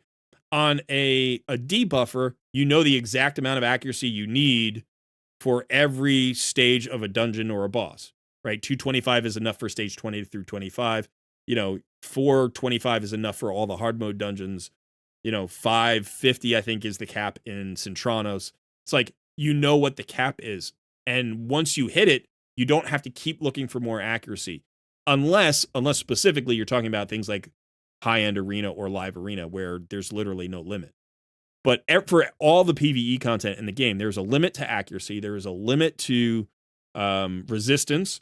There's a limit to crit rate. There's a limit to crit damage. All of those have limits that are known and understood. And the only thing that doesn't have a limit is speed. Because the faster you go, the better you are. That's just the way it works. So more speed everywhere. And I think you'll be in really good shape. Yeah. And again, your roster, I think, is pretty good, but you do have a lot of 50s that I think could help you. And one area that you might want to focus outside of arena is clan boss. So start thinking about potentially a clan boss, team for Ultra Nightmare. Let's go ahead and look at, let's see if you have double Maneater. Okay, so let me do this as well.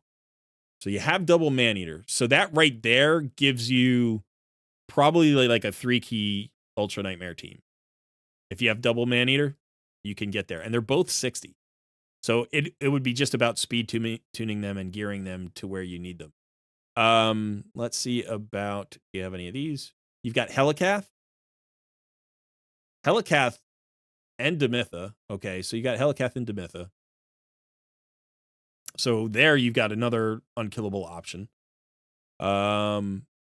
Let's look at... I don't think you have Deacon. I didn't see a Deacon Armstrong. Let's see. Sacred Order.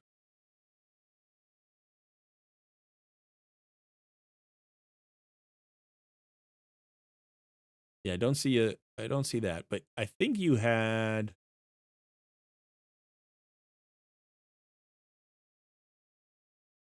I think there is a speed tune for Myth, like the Myth Air speed tune. So I think you had an Eris, right? You were building an Eris? Yeah, you have an Eris built.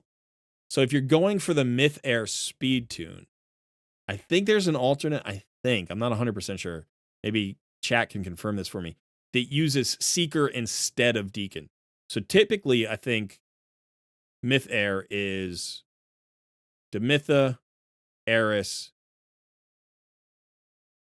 Seeker, and Deacon, right? And then the last one is usually like a Geomancer or something. But I think you might be, well, if you don't have, you might be able to use High Katoon. Maybe that's what the swap is. You can use High Katoon and Seeker, maybe instead of Deacon and Seeker. But so there might be that out there. So you have a lot of options, and that's incredibly important. You need to really, really focus on getting an Ultra Nightmare clan boss, even if it's a 4-key, even if it takes you a while to get all the damage and put it all together. You want to pick one and start moving towards it. If it helps, like if you're like, I've already invested in some of these other champions. Like if you've invested in Helikath and you want to make him the focus, he does great. He can help you get a 1-key Ultra Nightmare team eventually.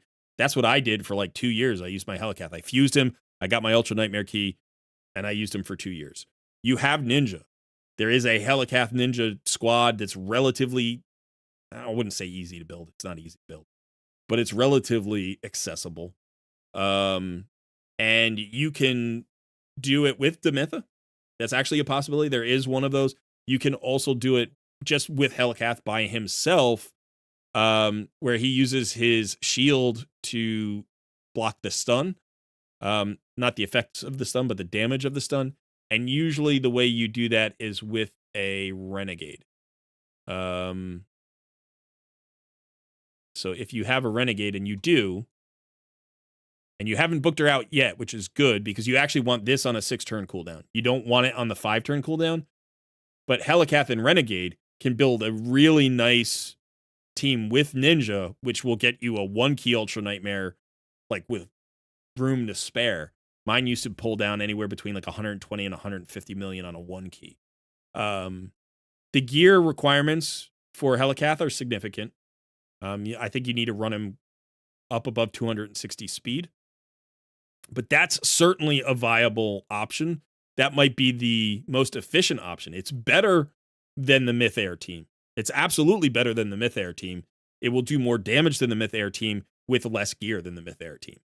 A lot of people focus on Demitha so much because she's the most accessible, unkillable epic next to Maneater, right? But Helikath is actually better. He's a legendary, and he's got a weaken on his A1, and he's got a 2-turn block damage on a 4-turn cooldown. You can also, by the way, use Maneater with Helikath. There's also a speed tune for that, and it's a well-known speed tune. I think that's more of a 2-key situation because it's a slow tune.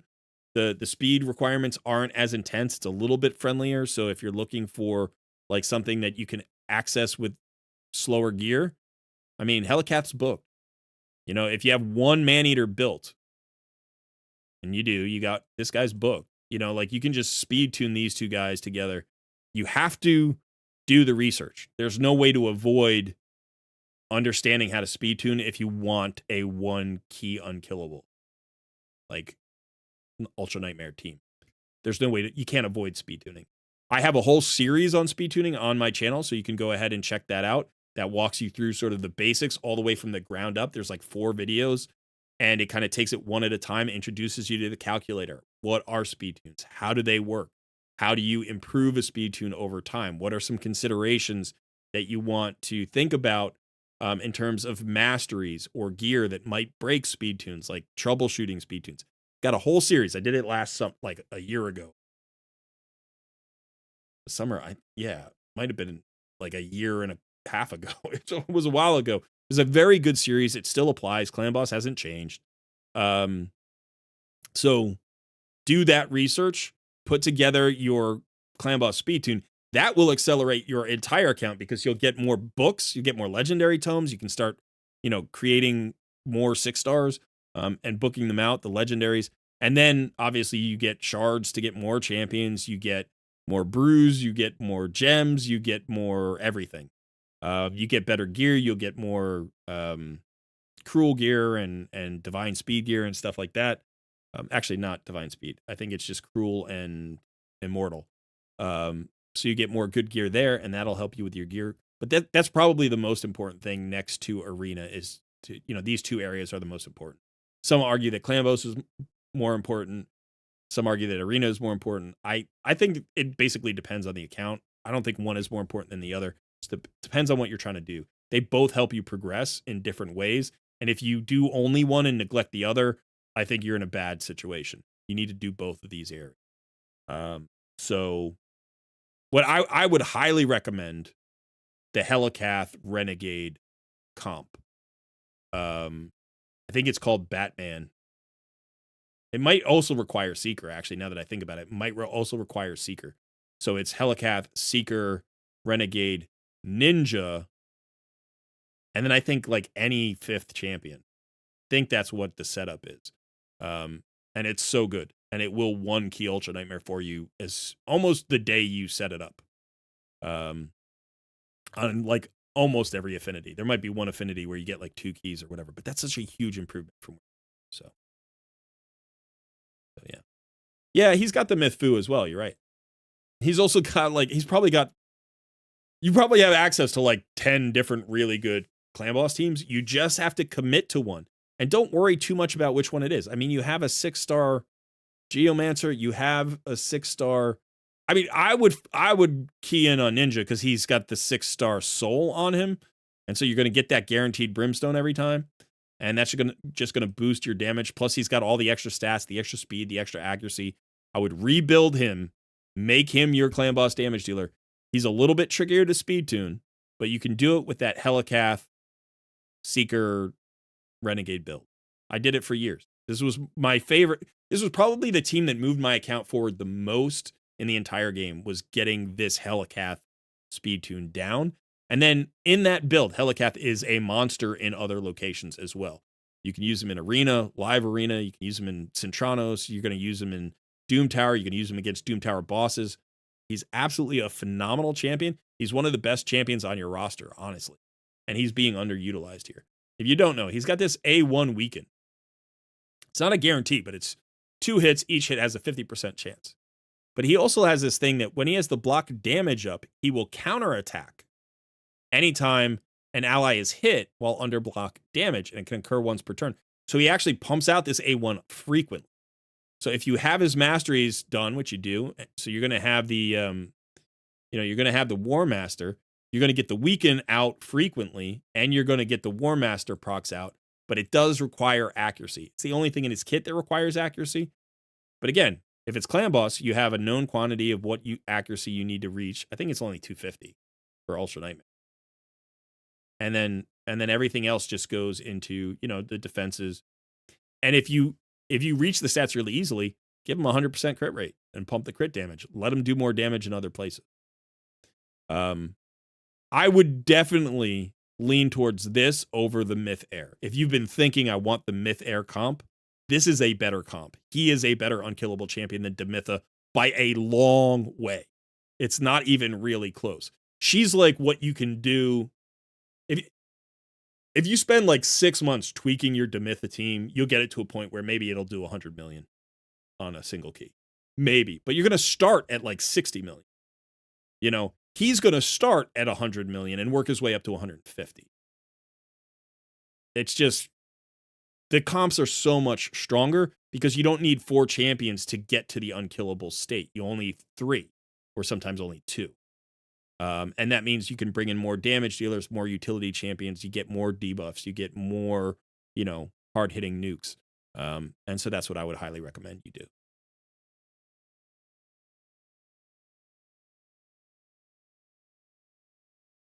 Okay.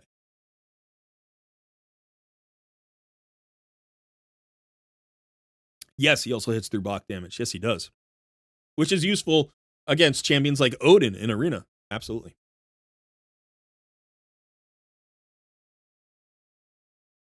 Yeah, the rare champ in clan boss missions, you can do that. Usually what I do on mine is I just do that mission on brutal and I just brute force it. But you could, you're right. But honestly, like, the ease of the build is the thing. Right now, gear is a bottleneck on this account. And so, like, if you had unlimited gear, would the Demitha be a little bit more efficient, maybe? Maybe, because you could put a rare in, you have that thing. But honestly, it's not as good as Speed Tune. It's just not as good as Speed Tune. It's like the most budget Speed Tune we have that can go unkillable, right? It's either that or the budget Maneater Unkillable, which is actually a little bit more budget, and it's also worse, right? So there's the budget Maneater Unkillable. Just above that is the Myth Air. And those are really hard to get 1 key Ultra Nightmare out of. I don't think you can actually get a 1 key Ultra Nightmare out of the budget Maneater Unkillable. That's why that's the worst one. And I think the Mytha, like the Myth Air, it's hard to get a 1 key Ultra Nightmare on all affinities out of that team. It's just very hard to do. It's possible, but it often takes like god tier gear. But the Batman Forever, what it's called, you just put in Ninja. Ninja is like a 1 key automatic machine. He is better. He is better than Geomancer at clan boss damage. He is. He's crazy good at that. Plus, he's got a 6-star blessing on it. So I don't really think it's close in terms of the ease of reaching a 1 key team. They're both tricky teams to build. I think the Batman Forever is probably slightly easier than the Myth Air because the requirements on Demitha are really, really high. You usually have to run at like 288 or something like that or higher. And Helicath only needs to run at like 268. So that's a lot easier to reach. And then in addition, you just get to bring in more damage. So you get that 1 key faster.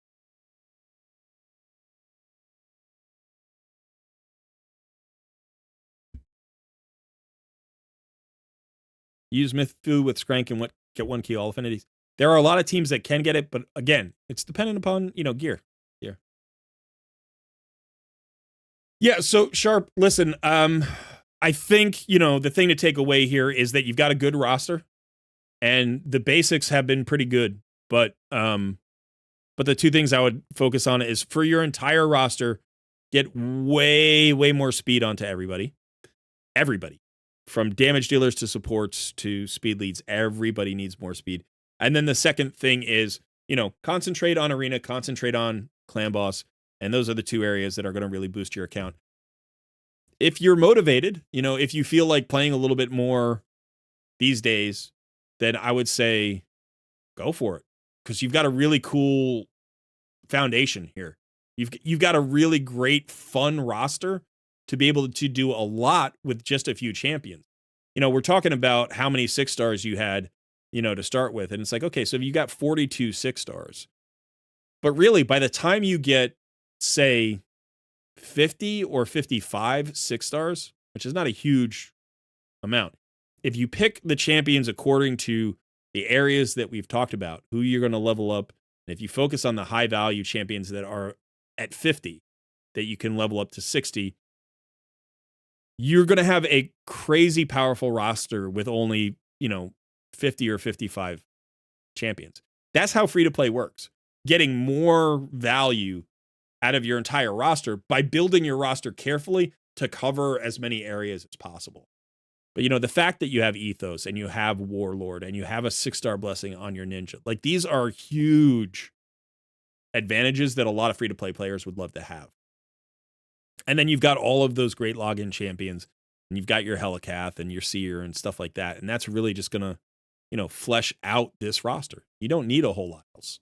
The rest of the time, you're just going to be like enjoying your summons, because it's like anybody that you get that's good, it's just gravy after that point. You know, like that's where I am on my roster. It's like, oh hey, I pulled Odin.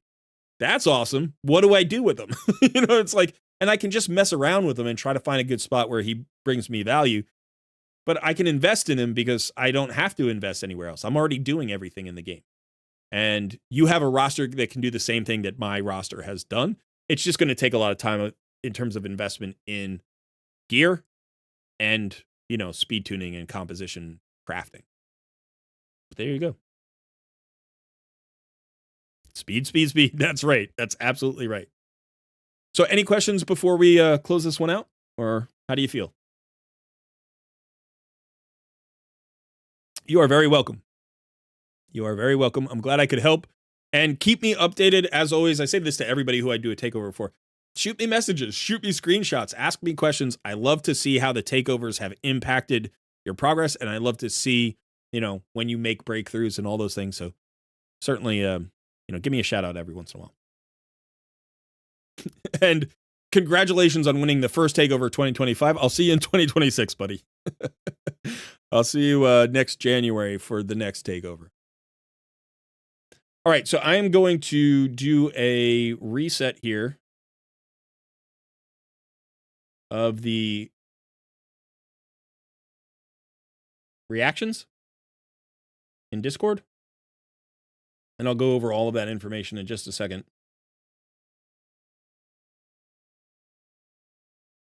Yeah, that's definitely that's the way to play it. All right, but I need like 2 minutes. I'm going to go run to the bathroom and refill my drink, and then I'll be right back, and we will be doing a second takeover here, probably in the next 10 minutes. And then, yeah. So if you are interested in a takeover, stick around. I'll be back shortly. And Lashwood, sorry, I'm going to log out here.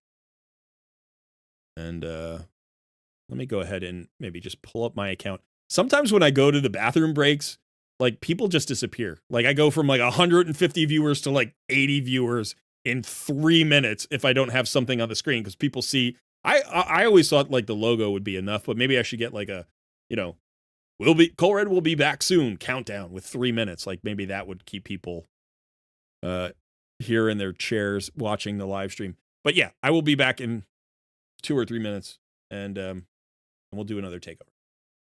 Maybe we'll do that. Let's see. Clan boss.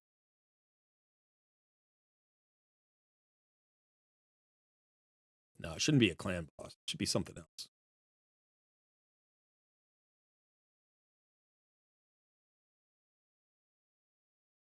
We'll do some Minotaur. All right, now I'll be back.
Okay, I am back.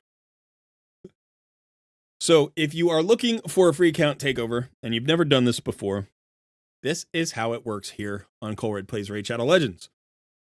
First of all, you need to be a member of my Discord community. There is a link in the description of this live stream. Just click on it. You will get instant access to my Discord.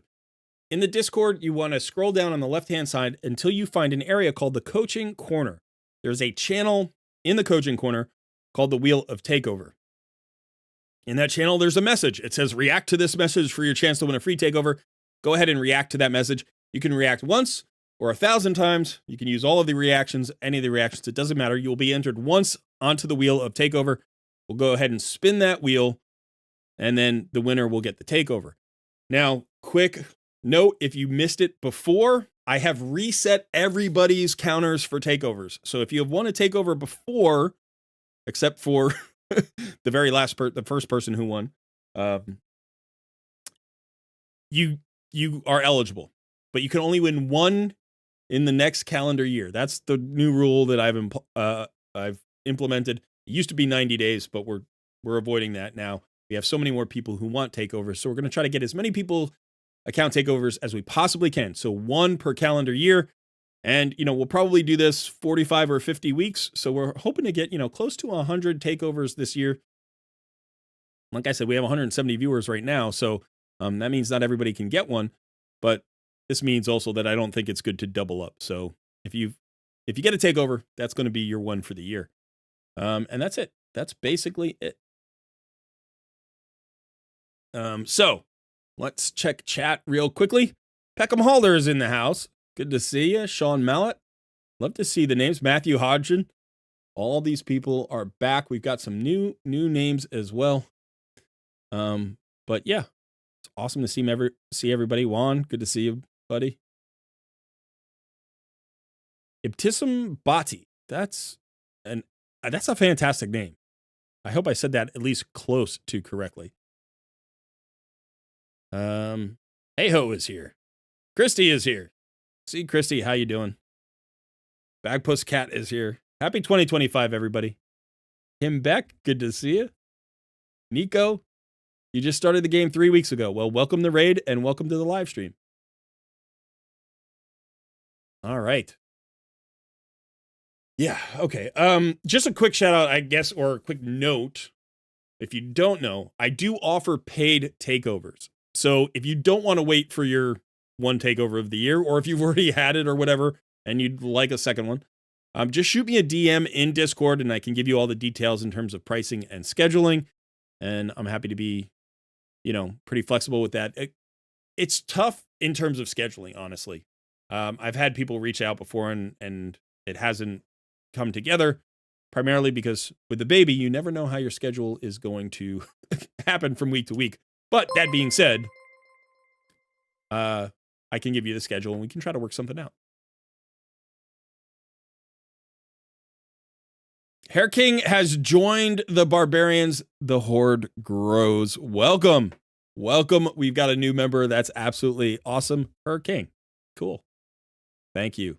Thank you. I appreciate the support. And again, if you are interested in memberships, you can find those on the main YouTube channel page, like just the home page of my channel.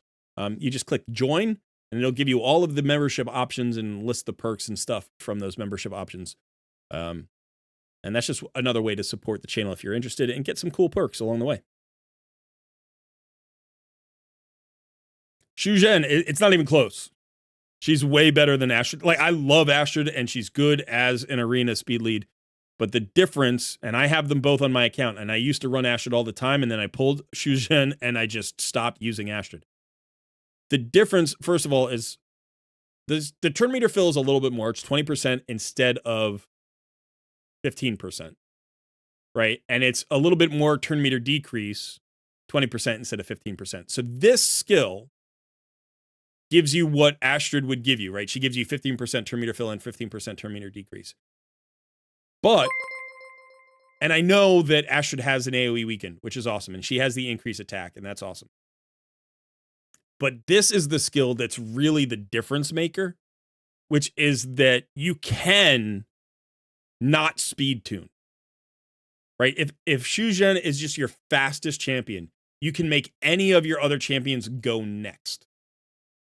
Right? Whereas if Astrid's your fastest champion, you still need to do a normal turn meter increase to get everybody else to go next. So for instance, I'll show you my and by the way, we got somebody else. Bag Pusscat. I'm assuming that is, it says welcome to Barbarian, but I'm assuming that is a re-up because you've got one of the more advanced logos there. Pretty sure that's a 6-month logo you've got showing. So welcome and congrats. But yeah, so let me show you my team. So like this is an arena team that I run. Right? And this is probably my main farming arena team. And so it goes Arbiter into Astrid into Deacon. And as my Arbiter's gotten faster, I've had to like increase the speed of my Astrid in order to match this. And then it's like, but I need 3 people to connect to my my Genbo. I could change this a little bit by adding like a Seeker or something that gives a larger turn meter fill. It's potentially possible, but my Seeker isn't fast enough. So here what I have is I have a turn meter fill from Arbiter and an increase attack into a turn meter fill and an increase attack from Astrid into a turn meter decrease and an AoE weaken from Astrid into a turn meter fill from Deacon into a turn meter decrease and a decreased defense from Deacon into my nuke. Kind of crazy. Works great. Because it's always connected and it's programmed into the AI, so I don't even care if there's like stone skin. As long as there's not, stone skin on the wrong champion, like everybody will still do their skills and nuke it out. But I have I don't know if I have another champion here or another team here. I have. Okay, so I can do something like this, or I can do, this is more for siege, or I can do something like this here, right? So here, honestly, I could take Arbiter out of this, right? And Odin would give me a speed aura of 40 for the Void, which is Shu Zhen. And then she can just make Mezimel go next. Mezimel's running at like 205. There's no way to connect Mezimel, even with Arbiter. Like, even if I put Arbiter back, these 2 champions don't get to Mezimel. Mezimel still gets cut in on, even with 50% turn meter fill. She's not fast enough. But Shu Zhen can just make her go. Right? And Astrid can't match that. You lose the weaken. Right? You can get that from somewhere else if you want. But I could do something like, I could literally do this and then just ignore Stone Skin. And then she'll just kill one champion as long as I don't weak hit. Or you can do something like this, which is bonkers good, because now you have an AoE bomb champion who can go through Stone Skin. And again, Astrid can't do that. Is Astrid good? Yes, she's actually like S tier. Shu Zhen is possibly the best speed lead for arena in the entire game, at least legendary. There might be some mythics that are better. You could argue Arbiter is still, like they're 1 and 1A. Maybe Lysandra, if you have the right speed aura. Maybe Siphi. Maybe. But I think, honestly, I'd rather have this champion than anybody else in the game in this particular role. I think she's the best.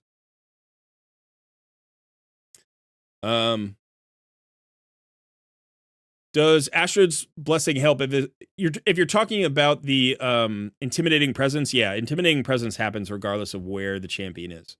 So if you have an intimidating presence, it just helps. And that's also true in PvE, by the way. It's not just PvP. Yeah, there is an issue with both Shu Zhen and Astrid, and that's going up against champions like Marius, right? So you have to watch out because Marius is extremely dangerous for champions of this type because of his passive. This champion is immune to turn meter reduction effects, so you can't reduce his turn meter. But whenever an enemy changes form, so that's mythicals, or attempts to decrease this champion's turn meter, counterattacks using this champion's default skill, which is an AoE A1 that has a chance of enfeeble on it. So he can be built super slow and still be really disruptive because every time Shuzhen increases turn meter, she also attempts to decrease it, right? When Astrid goes, she usually does the turn meter fill and the turn meter decrease. And so both of them will activate Marius's passive, and he can mess them up. So it's really tricky in live arena unless you have Stone Skin on those champions, or you just ban out Marius, which is tricky because then champions like, Armand's get through, and Sify gets through, and all the mythicals get through, and Warlord gets through, and all the other champions that you want to ban.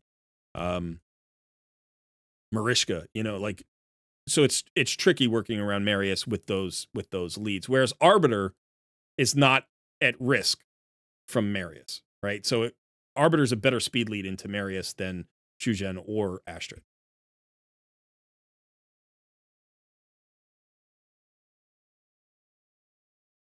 Hey, Civic's in the house.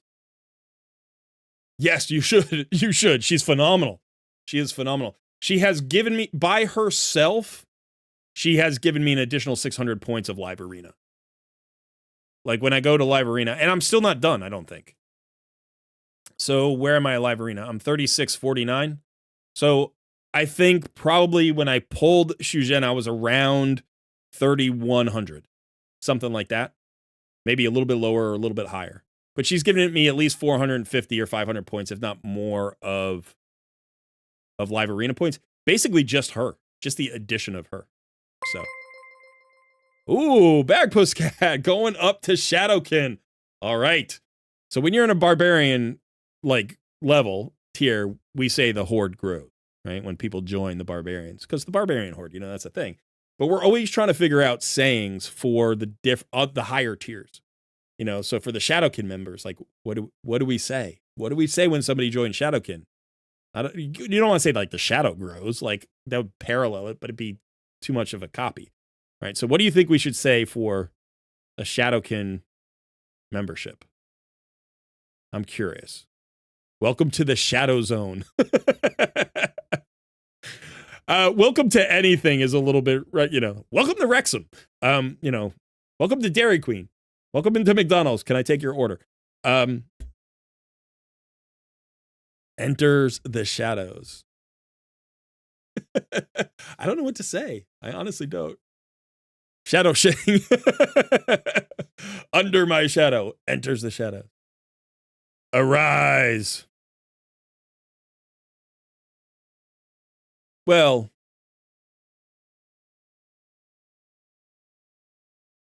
it's Raid Shadow Legends, right? So there's something we should do. Oh, hey, look at this. Nico Ivanov. He's enough of this talk about the shadow.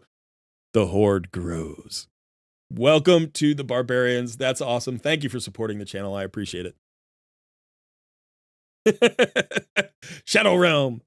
Senpai Shadow. All right. Yeah, use those emotes. Use those emotes. That's what they're there for, right? Enjoy them. All right.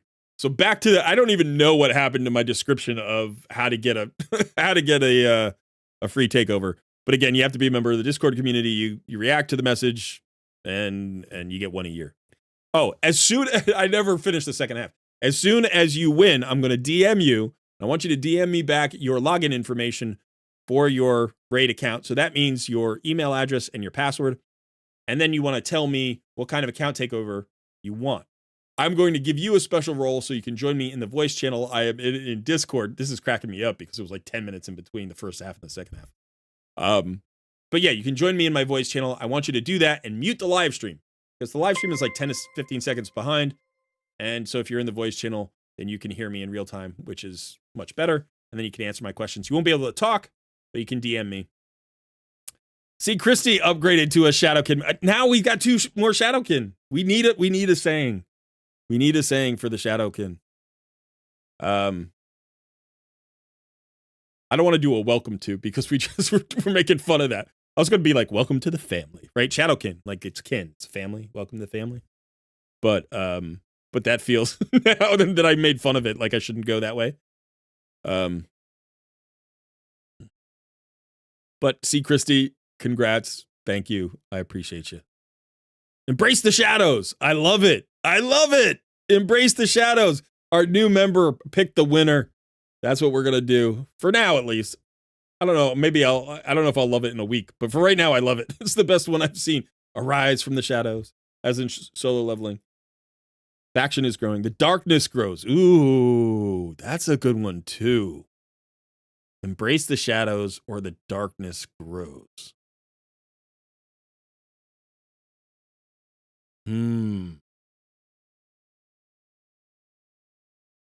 Okay, some of you are getting creepy on me. I don't like some of these.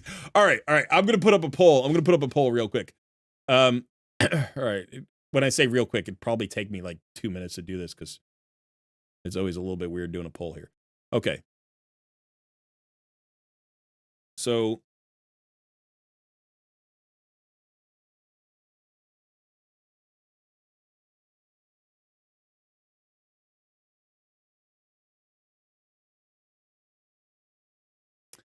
what were our options? One was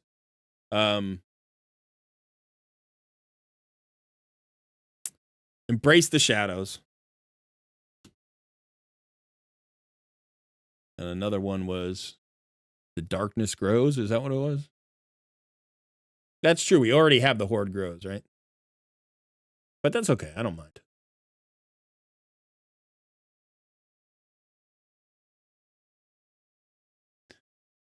Let's see if there are any other ones.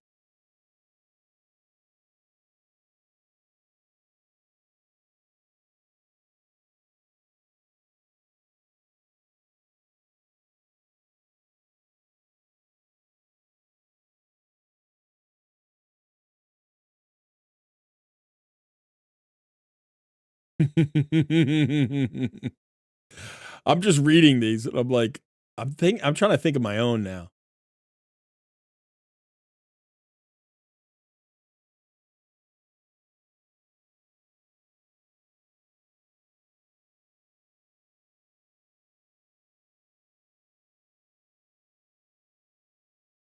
Okay. I'm just going to do those. Okay, so go ahead and let me know what I mean, this might not be it, but I just enjoy having something to say when somebody joins a new tier. It's just usually a barbarian, right? And so and that's easy. Like the horde grows. But we'll see. We'll see.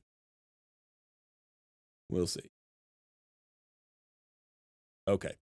All right. So I think a lot of people have reacted here. We've got a whole bunch of reactions to the message. So if you haven't done that yet, you should do that because I'm going to go ahead and spin the wheel in about 3 minutes.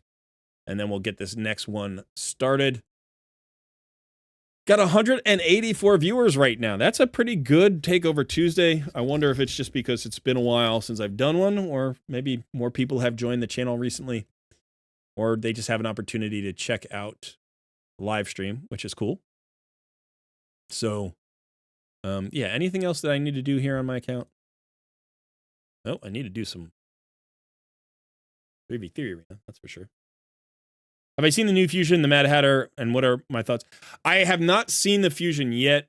If you weren't here at the beginning of the live stream, I started a little bit late because I was having technical difficulties with my computer all morning, and I was trying to record a King Arthur video as well. So it was just like chaos from like 9 a.m. to 1 p.m.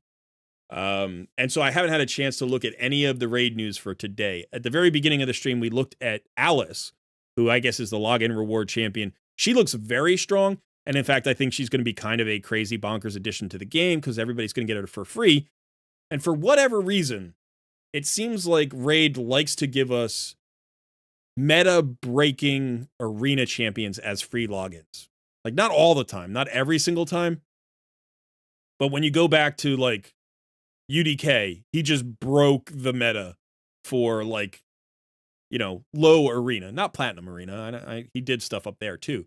But, like, everybody had UDK, and he went into every arena team, right? And then we got Wukong, and then he was in every arena team. And then you had UDK and Wukong in every arena team. And now we're going to have Alice, who is a free lockout champion, can just bypass Stone Skin, and everybody's getting her. So you're going to see her and UDK and Wukong all on the same team, just, like, everywhere. They're going to be everywhere. And if you don't have UDK or Wukong, you're just going to put Alice in. And it's going to be bonkers. I'm a little bit excited to be able to use her in the Hell Hades free-to-play challenge, you know, for 2025. I think that's a cool login reward for that particular thing. but it's also going to be a headache in arena. We're going to see her everywhere. But she's going to be strong. She's going to be strong. Hey, Ian Godwin, smash that like button. That's right. Smash that like button. I'd appreciate it if you'd support the channel. All right, we've got Embrace the Shadows at 54%. I like it because I think The Darkness Grows is too much like The Horde Grows. I really like it, but Embrace the Shadows is really, that's cool. I like the Kin Welcome You too. That was my little idea. I don't know. I just threw it in there, but yeah.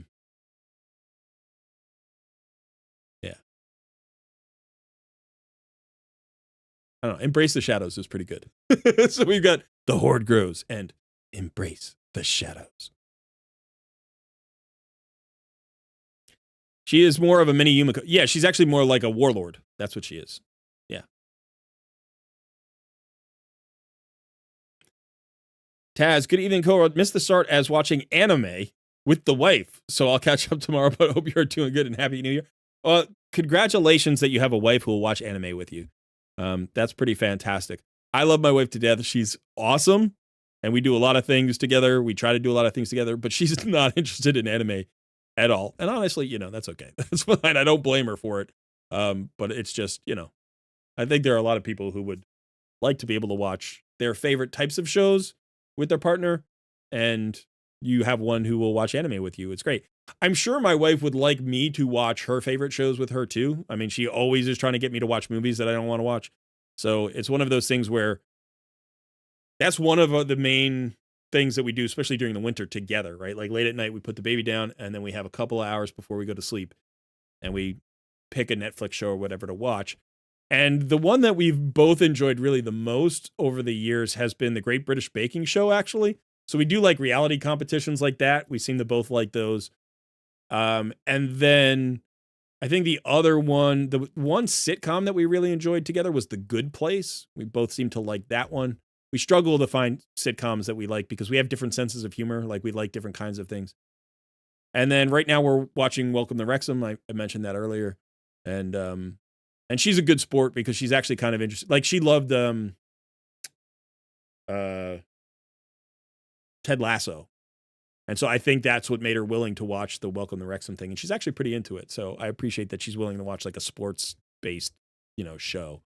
But yeah, it's been fun. But she won't watch anime with me. I tried to get her watch Arcane. She wasn't interested. So. Hey, still. Good to see you. You live very close to Wrexham. That's cool.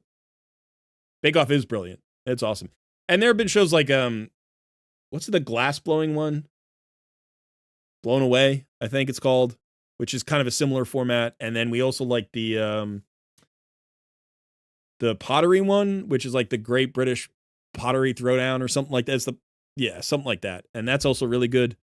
We just enjoy those because it's really about the people and just seeing the artwork and their ideas come to life. And they're so low impact because it's not like they're competing for $1 million in a lot of cases. Although Blown Away, they are competing for a cash prize, which is substantial, I guess. But it's good to support artists, right? Like these are artists who struggle to make money doing their art, but they're, so creative and so talented. So that's pretty cool. And I personally love the, what's the American one? It's the barbecue one. It's like the Great Barbecue Showdown or something. It's actually really good. It's had 3 seasons. It's a US based one. I love barbecue. I'm not in an area of the country that has really strong barbecue. So barbecue is something that I only get infrequently, but I love barbecue. So I just love watching that show because these people are so, like, every time I watch that show, I'm just hungry and I want barbecue. Yeah, so that's a great show if you haven't seen it. But okay, so this is enough here. Let me just finish this one up. And in the meantime, I will go ahead and spin the wheel. So hopefully you have reacted. If you haven't, then I guess too bad. Good luck to all of our entrants. Again, just a reminder, only 1 win per calendar year this year. Everybody's got a reset. So if you won a month ago, you can still win right now. But you can only win 1 Takeover in 2025. That's what we're going to try. We're going to see how that works. Embrace the shadows.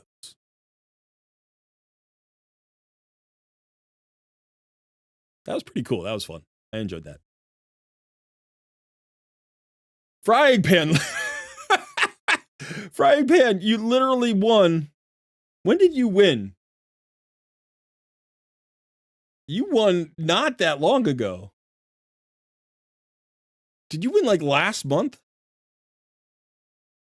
You won in December. That's crazy. So, hey, this is what the yearly reset, right? I said I was resetting them all for this year, and so Frying Pan wins again. You got beaten by a frying pan. So I hope that there's actually something to do on your account, you know, because we just did a takeover like 40 days ago. Not even 35 days ago.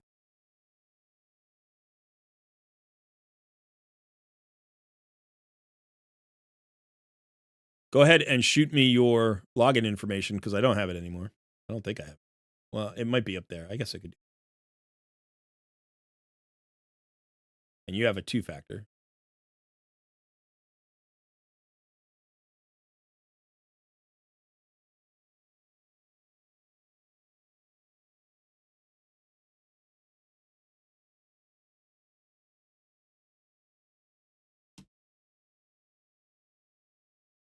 And I'm pretty sure,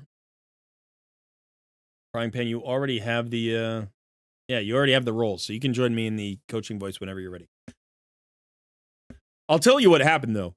I got so distracted and I went on a tangent. I think Frying Pan walked away from his computer.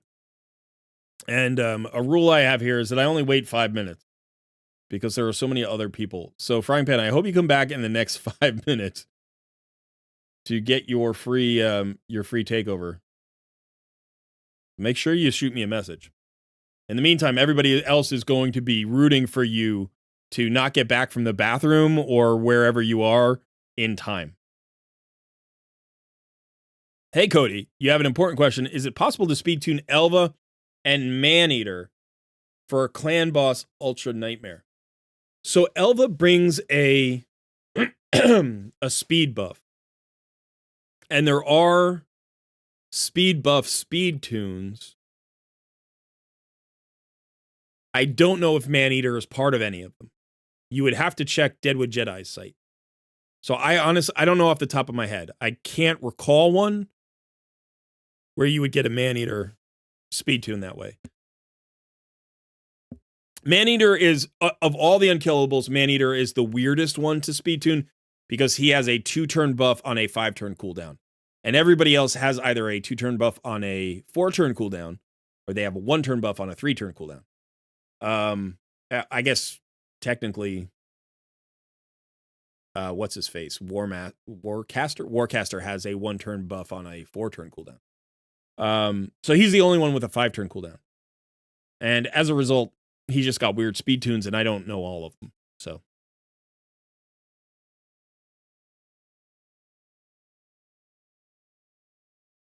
Yeah, if you've checked, I mean, I would check Deadwood Jedi site. I would also check Hell Hades Optimizer because there are like creative speed tunes that people have done that aren't posted on Deadwood Jedi's site anymore.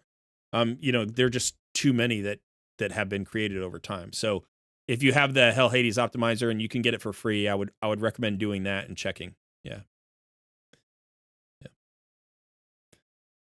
Dude, Frying Pan, man.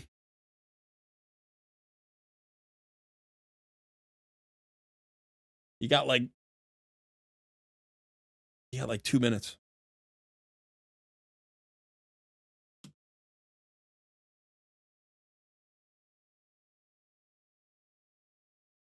Okay, so we're getting close. We're getting close. You have a paid membership to HH? So do I. I think. Pretty sure. I did. So unless it got canceled for the new year or something, I still do. Yeah, 5 ally protectors. Well, you know, you don't necessarily need to just get a full unkillable to get value out of it. Because one of the things about Maneater is he has the block debuffs buff as well.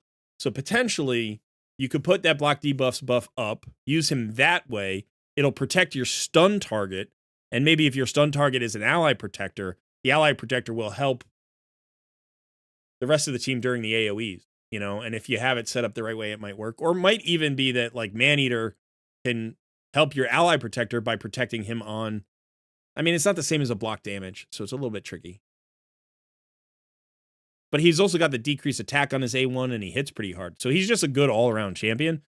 So potentially you could get value out of him in a speed tune that's not fully unkillable, and then eventually just transition to the unkillable later.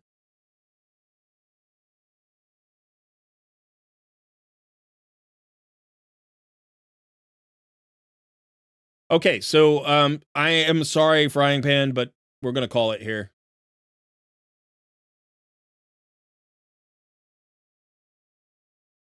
So what we're going to do is I'm actually going to reset the reactions because that's the only way to kind of do it fair.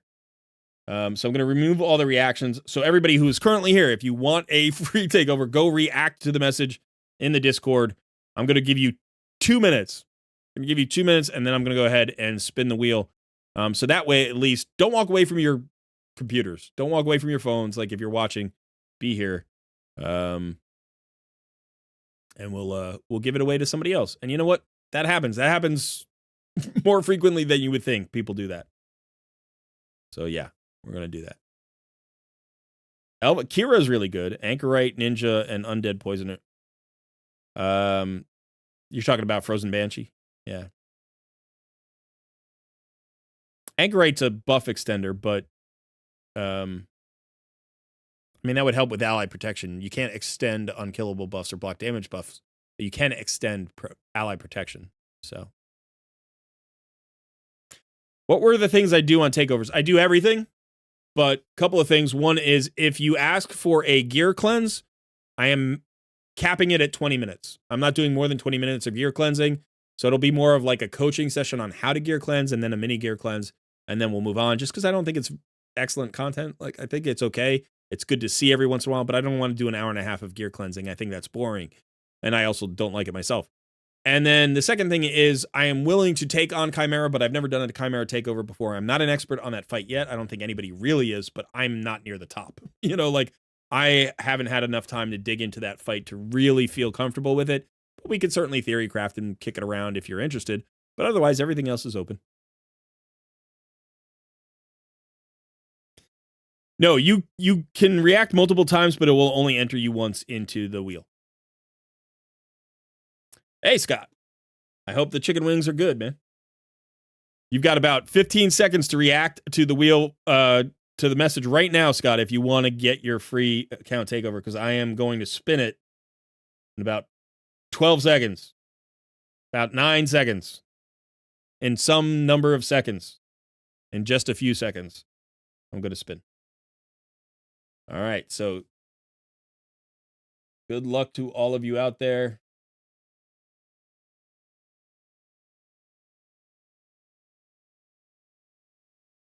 Here we go.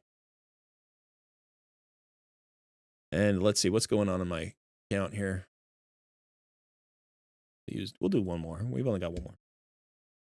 I'm pretty sure there's a 3v3 arena tournament right now, right? A tag arena tournament. I never call it tag arena. I always call it 3v3. I don't even remember that tag arena is the name. Tag team arena. What? No. It's not, first of all, it's not tag team, right? It's not. That's not what tag team is. 3 individual fights by different teams. That's not tag team. And then it's just 3v3.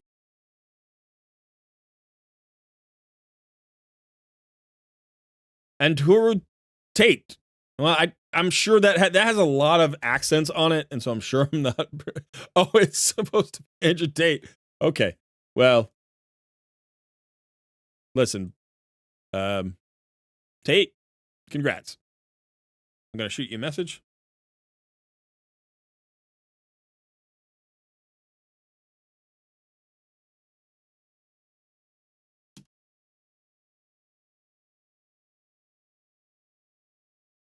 All right, and we're going to go ahead and log out here.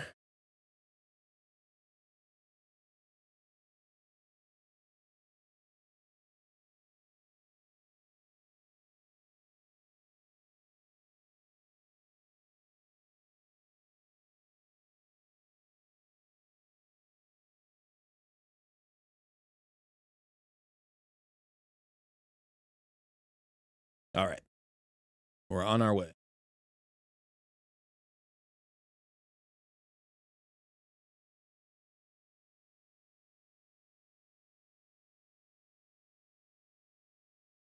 All right, so I'm adding some roles to your Discord so that you can join me in the voice chat channel where I am currently. So I'm in the coaching voice. Just go ahead and join me there.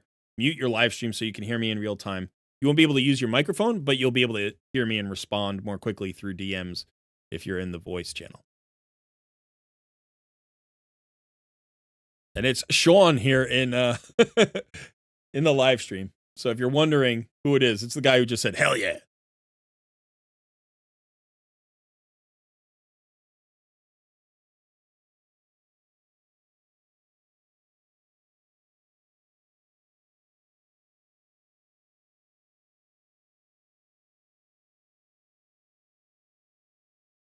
All right.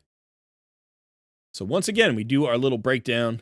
I explained why I do this before, but I like to get into the headspace of the person whose takeover I'm doing, because there's so many different players who play in different ways. And so one of the things that I do is I check out the level, right? And then I try to compare that to how many days they're logged in, because it's going to give me a sense of how active they are. So if their logins, their daily login rewards are far past what I think the level would be, for an active player, I'm like, okay, they're a little bit more casual. Or if their logins are, far behind and they're like, wow, they hit 190 days and they're clearly spenders and hyperactive, super active. They could be hyperactive in the game. And then I check that against the roster to determine whether or not they're spenders, what kind of spending level they might have. I'm not perfect at it, but I'm always trying to do this assessment to figure out where this player is. So for instance, here we're at level 69, which is relatively, oddly enough, it's relatively early in the game, right? In terms of account progression, it takes you probably 5 times as long, maybe longer, to get from 70 to 100 than it takes to get from 0 to 7 or 1 to 7. You can do the first 70 levels of this game in 3 months or 4 months. And then getting from 70 to 100 could take you like 2 more years. So it's not balanced. It's not like even, the step up in this. But we have logins here. We're on to Cleopteryx, which is the very first champion you get after Vizix. And it takes you 4 months to get Cleopteryx, unfortunately. It shouldn't take that long. I think it takes 4 months. Yeah, you get 25 fragments a month. So let's see how many Cleopteryx fragments we have. And that'll give us an idea. All right, so we're working on the last month. So this is 4 months past Vizix, right? So at the end of this month, it'll be 120 days past Vizix, which is 390 days. So you're just over a year. Congratulations on your first year in the game. So this feels like a little bit more of a casual account, a little bit less playtime. But the roster seems to be fleshing out pretty well. You have my favorite champion in the game, Cardiel, who's absolutely crazy, crazy good. And then you have great champions like Necmo you've got here. And you got the Lady Noelle, which is awesome. Let's take a look at all the 6 stars. So 22 6 stars. We were just talking about how many 6 stars do you build in a year with the last takeover. And I was saying for my first year, I think it was around 24 or 25. And so this is 22 6 stars and maybe like a month past a year. So maybe not quite as casual in terms of champion growth, but in terms of the level of the account, it's a little bit more. So this might be a low spender. That's one way that you kind of make up that difference, right? So if you've got 22 6 stars built, but also notice out of these 6 stars, only about half of them are fully maxed out to 60, right? So some are just sitting here, a few levels down. That doesn't mean they're not used a lot. because sometimes, you don't use them. But if they're not masteried, then they're probably not used that much. Ooh. Okay. So this is definitely always an area that I would suggest focusing on. If you are a low spender or a free-to-play player, you need every single 6-star champion to have the biggest impact on your roster and your account's progression as possible. And that means getting as much oomph out of their kits and out of their existences as you possibly can. So maxing out your masteries is key. Booking your champions if they require books. Some champions you can use without books, but if they require books to get the most value out of them, you want to book them.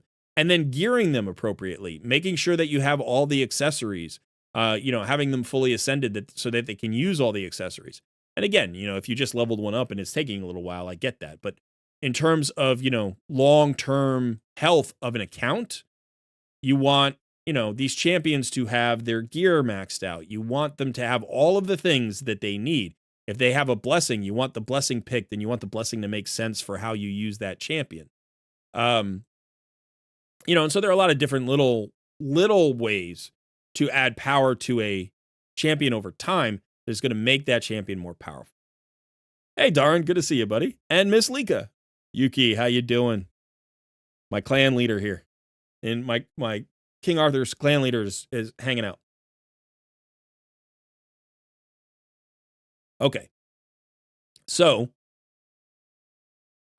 what's my absolute favorite champion, and what champion are you most proud of getting? Well, that's really interesting. So, Cardiel is my favorite champion in the game. My favorite epic is Deacon Armstrong. Probably Gembo's pretty close there. There are a couple of others like Seeker I love, and there are a few epics that are really near and dear to my heart. I love Runekeeper Dazder. Oh my god, I love that champion. But my favorite by far, or like not by far, I would say, but clearly, is Deacon Armstrong. My favorite legendary on my main account is Cardiel. I pulled Cardiel, my first Void legendary, around 4 months into the game, and it was the champion that convinced me to continue to play the game. If I played for 3.5 months. I left the game for like a year and a half, and I came back and I was just like, oh, I got some Void Shards. Hey, there's a 2x Void Shard event. Literally like the day or the second day after I logged back into the game after taking an 18-month break, there was a 2x Void Shard event, and I had like 3 Voids. And I pulled Cardiel, and I had no idea. Like, I knew he was a legendary, but I had no idea how good he was. And then I was reading his kit, and if you read his kit, it's bonkers. And I was reading his kit, and I'm like, this guy he seems really good. He might be really good. Holy cow, I might have pulled a really great champion. And then I built him and I started using him, and I just progressed left and right all over the account. Like every single area of the game got easier and better with Cardiel. And then I didn't pull another Void legendary for over a year. So he was my only Void legendary on my account until like 18 months when I pulled my second Void legend. And he's still probably top 5 on my account in terms of influence on my account. He might even be like top 2. He might be. But I love this champion. I also think he's really cool looking. He's kind of ridiculous looking. It's over the top. But he's really cool looking. And his animation is really cool. When he attacks, he does this like big curl, and then he goes like this, and his wings go out and like lightning comes down. It's just cool. And he's got the glowing sword and the halo, and I don't know. I just think he's cool looking. So this is my favorite champion. The one I'm most proud of getting.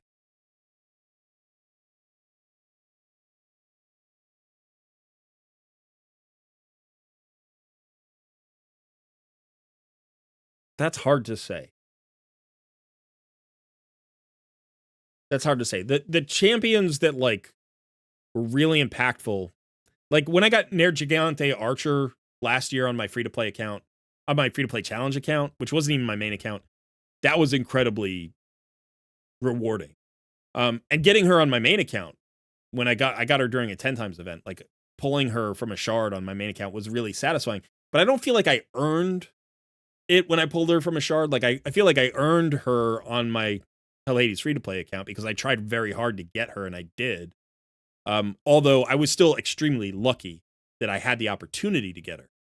So there's a huge luck factor there. So I think I would have to say any fusions that I completed, especially early on, like my Helicath fusion, maybe my Mighty Uko fusion, my Nishak Vermin Lord fusion, like those champions were challenging for me to get and had huge impacts on my account.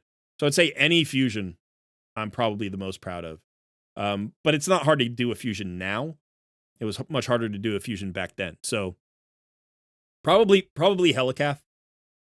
Probably Helicath or Uko. Probably one of those two. Okay. You thought my favorite epic was Geo. No, you didn't. That winky face isn't enough. You need like 17 winky faces after that statement. Okay, so let me check chat here. Okay, so Sean. Hell yeah. You won your takeover, buddy. What kind of takeover are you looking for, Sean?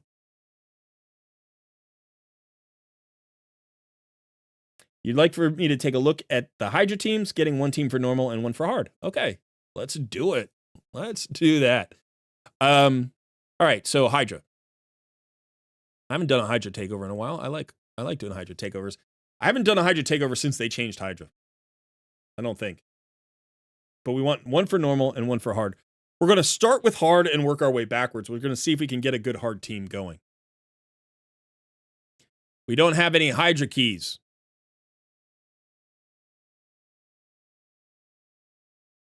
So we can't use the team builder. So we're going to have to theory craft a Hydra team. That's unfortunate. You used up your Hydra keys, which is good that you did. But it means we got a little bit of a trouble here. So let's see. What's your account name again? Hanal. Okay.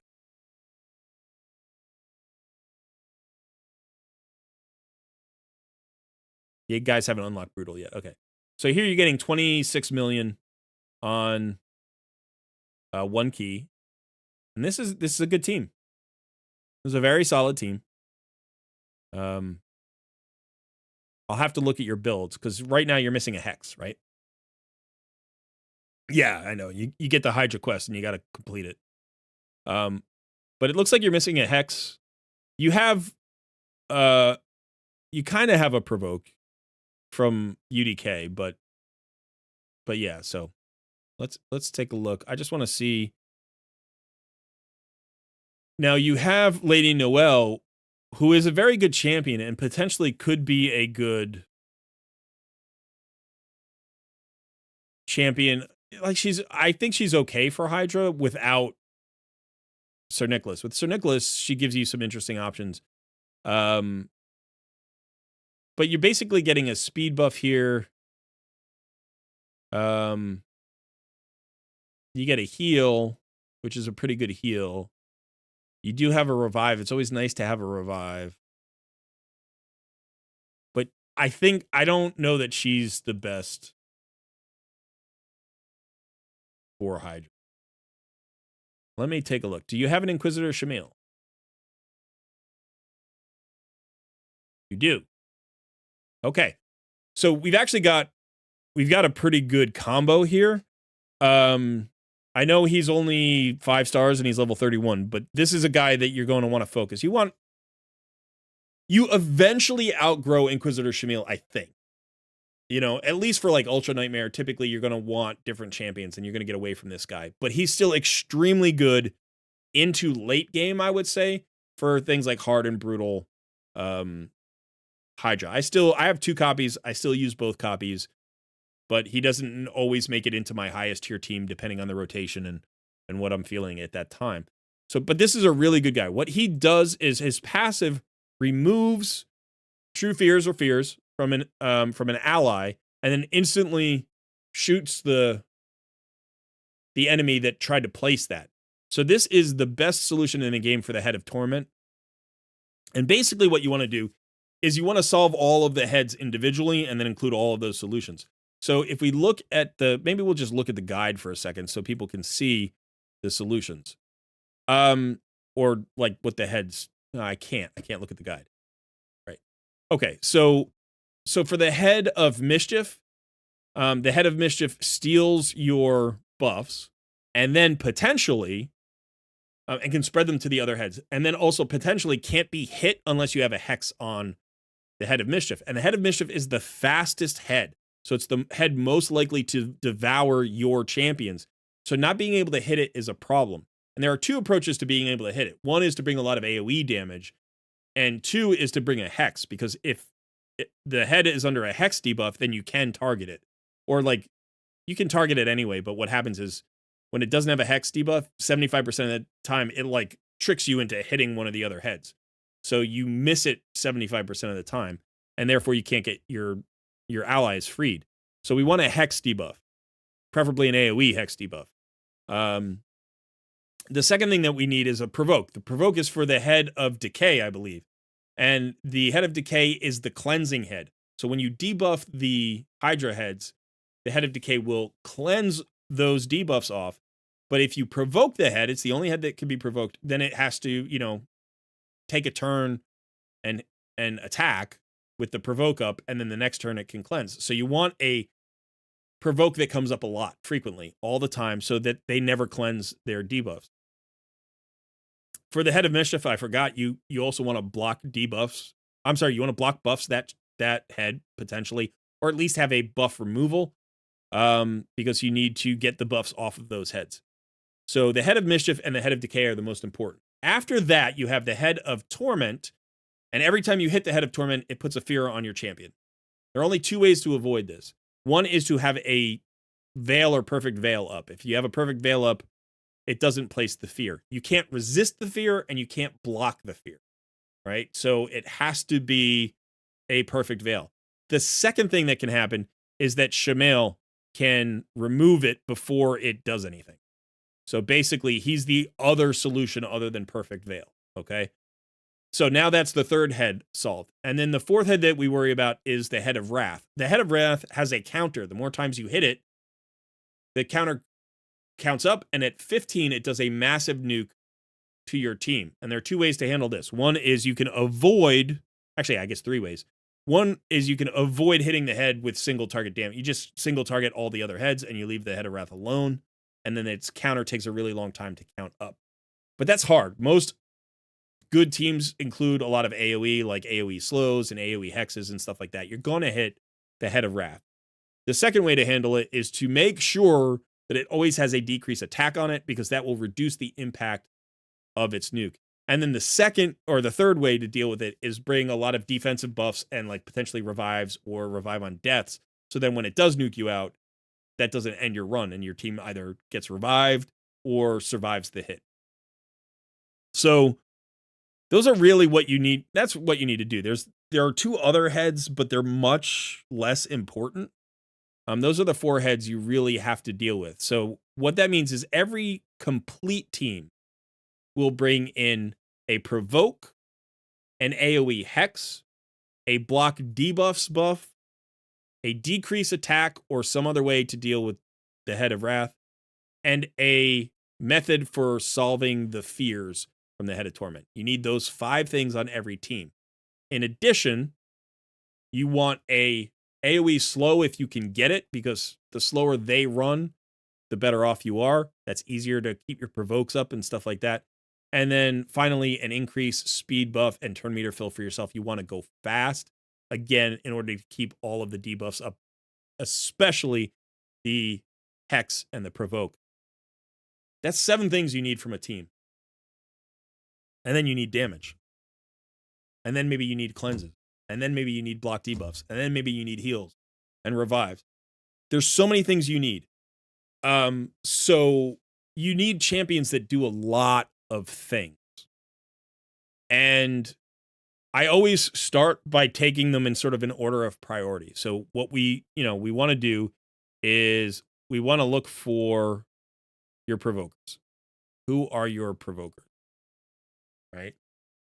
Okay, so you have several provokers here. Now you can use multiple provokers. if they fit into your team for other reasons. So, for instance, you could use Vogoth, who's got an AoE provoke, but it's not 100%, it's 75%. And you could use Ultimate Death Knight, who's got a provoke on the A1, but maximum books, it's 50%. So, again, not 100%, and that's really tricky. The better way to go, the best way to go, honestly, is Vizek. She's got a 100% AoE provoke on a 3-turn cooldown, and she is Void Affinity. You need her booked, and you need her fast, and you need her accurate. And the reason you want to bring her is because we have like those 7 things that we absolutely need, plus like 4 other things we could need. She brings you not just the AoE provoke, she also brings you that AoE slow. So she's bringing you 2 of those things. And basically every champion, if you have 6 champions, every champion needs to bring you roughly 1.5 things. So champions that bring you 2 things are good. Champions that bring you 3 or 4 things are awesome. Champions that only bring you 1 thing are not great. But sometimes you need to run those anyway. Now I don't know about this champion. Yeah, it doesn't look like enough. Versov is not bad. Again, he has that provoke on the A1, and I think it's only a 50% chance. Timit is okay. He's also an A1. Is he an A1 or an A3? Where is his provoke?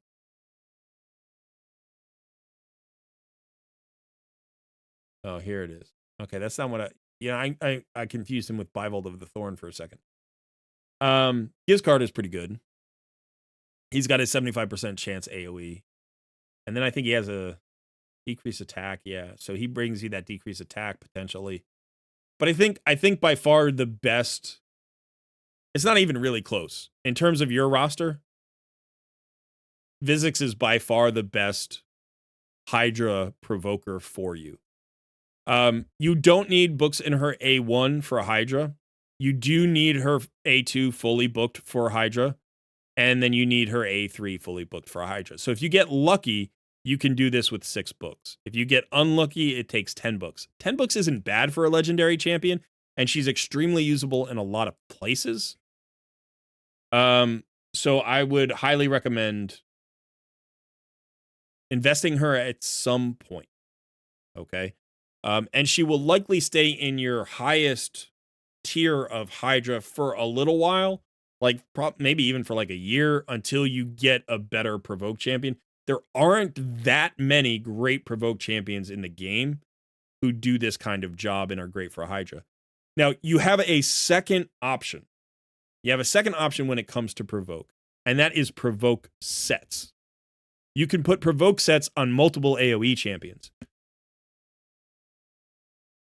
You could even put it on a champion who, let's say, has a lot of AoEs, but already has a provoke. So, for instance, you could put, let's say, I'm not saying you should, but you could put a provoke set on Husk. Husk has an A1 provoke. It's only a 40% chance when booked, but he's also got an AoE. So this AoE would then have a 40% chance from the provoke set to land a provoke. So that is another option. It's especially helpful on champions who have A1 AoEs or all AoEs when literally all of their hits are AoEs. So I don't know that you have a champion. I'm just looking. It could go on Necmo. AoE A1, AoE A2, A3 is not a hit.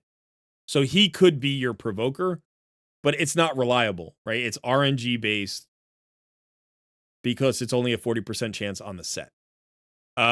So that's sometimes good as like a backup. It's good to have a backup. You could certainly put Vizix in a provoke set because she's got 2 AoEs. And so that would give you the provoke plus the backup provoke. And if you don't have the books for her for a while, but you want to start getting her ready, put her in a provoke set, because then, even though the cooldowns are a little bit longer, you've got even the A1 has a chance then of landing provoke if she's in a provoke set. So you could do that. You can also do that with a hex set, like a cursed set. You can do the same thing. You could put Necmo in a cursed set, and he would provide you with your opportunities to get hex out there onto the head of mischief. So let's go ahead and check and see if you have a good Hex champion. So you don't. So probably a Cursed set is your best bet on an AoE champion. Now, you can't do both. You can't do both a Provoke set and a Hex set on the same champion, a Cursed set on the same champion, but you could put them on two different champions.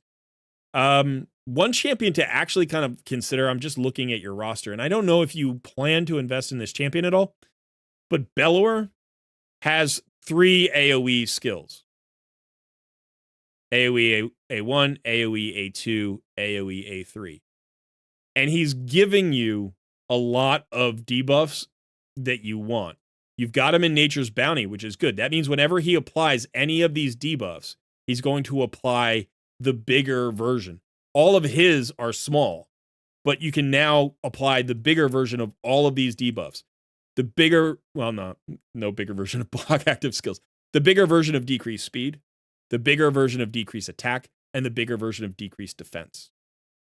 So put him in a Provoke set or a Cursed set, and you're now getting 4 of like the 7 things. Well, these are beyond the 7 things, but of the 7 most important things, you need a decreased speed. So that's awesome. You need a decreased attack. So that's awesome. You want a decreased defense. That's one of those extra things. So that's not one of the 7. The block active skills doesn't work here, but that's fine. And then you would get the Provoke or the Cursed on top of that, the Hex. And so potentially he can be giving you 4 really good debuffs. Plus, he can do a little bit of damage. You know, he doesn't hit super hard, but a lot of times we build him, you know, with 100% crit rate and some crit damage for clearing out campaign. And he can do really well. Here you have him in a stun set, which is also great for content, like for faction crypts and Doom Tower and stuff. But you could consider him. Neldor is a very good epic. I don't know that he's great for this fight. He does have the AoE with the decreased speed. Yeah, I probably wouldn't go in that route. But based on what you've got, I do think that Bellower could potentially be a good option because you need 2 provokers, right? And if Vizix is your best provoker, you still need another provoker, and you don't have 100% provoker anywhere else. So that means you might be using somebody like UDK, or you might be using somebody like Husk, and then you need to team provoke, and the Bellower in the provoke set or somebody else in the provoke set might help you kind of cover, especially for like normal Hydra. That would be fine, right? Because if you miss a provoke and they get their buffs wiped, whatever, you're still going to do tons of damage there, and that's going to be fine. So I would say, you know, Bellower can do a lot of stuff on your account. He's great in Doom Tower secret rooms for rares, right? He's considered a support champion, right? So he still hits hard, but he can go into support rooms and be your main damage dealer. He can provide a lot of utility where you use him. You can still use him for campaign in the same build. Like, you can use him in a provoke set and campaign. Like, the stats you need on him to clear campaign in 7 seconds are relatively reasonable. Like, you might not have him right now, I don't know, in a stun set, or not a stun set, in a provoke set or a curse set, but eventually you could get there. So I like this idea. I also like the idea of Husk. And let's see, do you have a Royal Guard? Actually, you have a Cryden.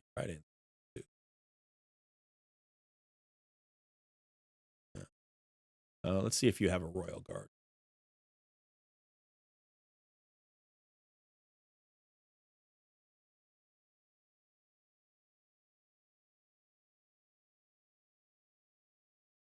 I don't see a Royal Guard. Am I missing him? No. Okay. So then I think Husk is a good build because Husk does a couple of things. One is he gives you that backup provoke on the A1, which is nice just to have another champion who can do this. And he's also in a better affinity because I think the 2 affinities that the Head of Decay has are Force and Magic. So he's going to be strong affinity once and neutral affinity once. So he's never going to weak hit into the Head of Decay. His A3 is okay, but his A2 is a enemy max HP hit. So this is a really good AoE nuke for Hydra. And it's going to be better probably in hard than it would be in normal, but it's still going to be good. So he gives you that. Plus, he's really good in faction crypts. He has this AoE stun. I think it's a 60% chance. Yeah, 60% chance of an AoE stun. So that's good in places like Doom Tower. But these are champions that you need to invest in. Now we're talking about Vizix needing books and all the stuff that you need on her. We're talking about Husk, and we're talking about Bellower. Those are 3 champions that need to be built to get you there. And that's a little bit tricky. Oh, doesn't this guy have a Hex? No. Who am I thinking? Who does he look like? Bill Jax, maybe? Now, Rector Drath is your other solution for the Head of Torment. She gives you the perfect veils. So, again, now we're talking about another champion, 2 more champions that need to be built. Rector Drath and Inquisitor Shamil. So those are the 2. Like, how close are you to having great Hydra teams? Well, guess what? You've got a lot of great champions, but none of them are built. They're all at 50 or 40 in Bellower's case. So this is a solution for your Head of Torment. Remember the perfect veils, plus heals, plus revives, and the perfect veil is also damage mitigation. So that helps with the Head of Wrath. Plus she has a decreased attack on her A1. You don't have it booked, but it's still kind of a backup. It's helpful a little bit, right? You don't have to build her with accuracy. If you don't build her with accuracy, you won't get the decreased attack, but you'll get everything else. I'm always looking over there. You guys are right there. Sorry about that. I do that sometimes. So Rector Drath and Inquisitor Shamil are your solutions for the Head of Torment for your 2 teams. So that's awesome. So you've got those down. Done. Right? Let's look at Bloodgorge for a second, because he's got some AoEs, right? He's got at least 1 AoE.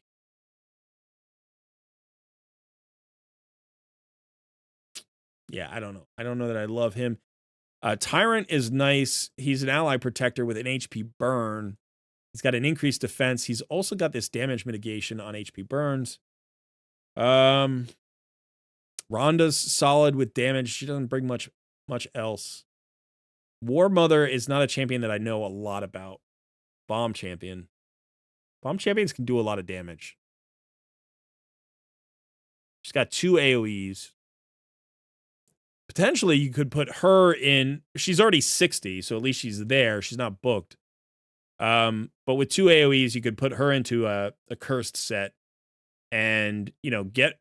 The thing is, you need an increased attack on the team for her to instantly detonate bombs. It might not matter.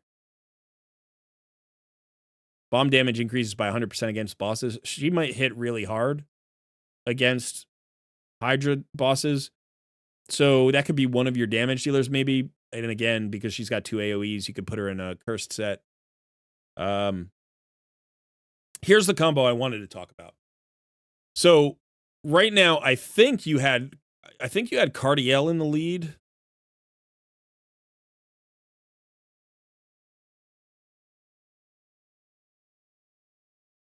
Right? I think the left champion is the lead champion and the right champion is not, right? You want Necmo in the lead. And you want to pair... Remember when I said Rector Drath and Inquisitor Shamil were your solutions for the Head of Torment? You want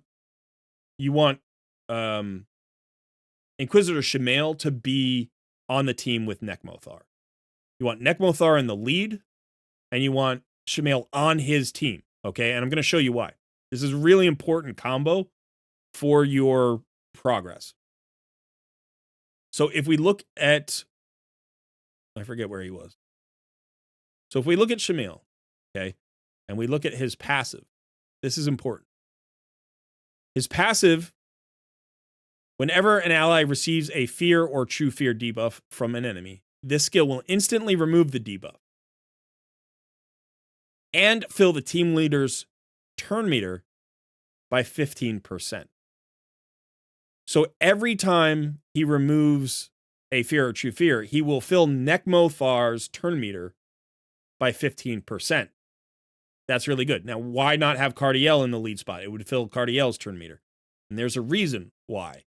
Because if you look at Nekmothar, right? Nekmothar has this ability. Places a 30% increased speed buff on all allies and fills their turn meter by 30%.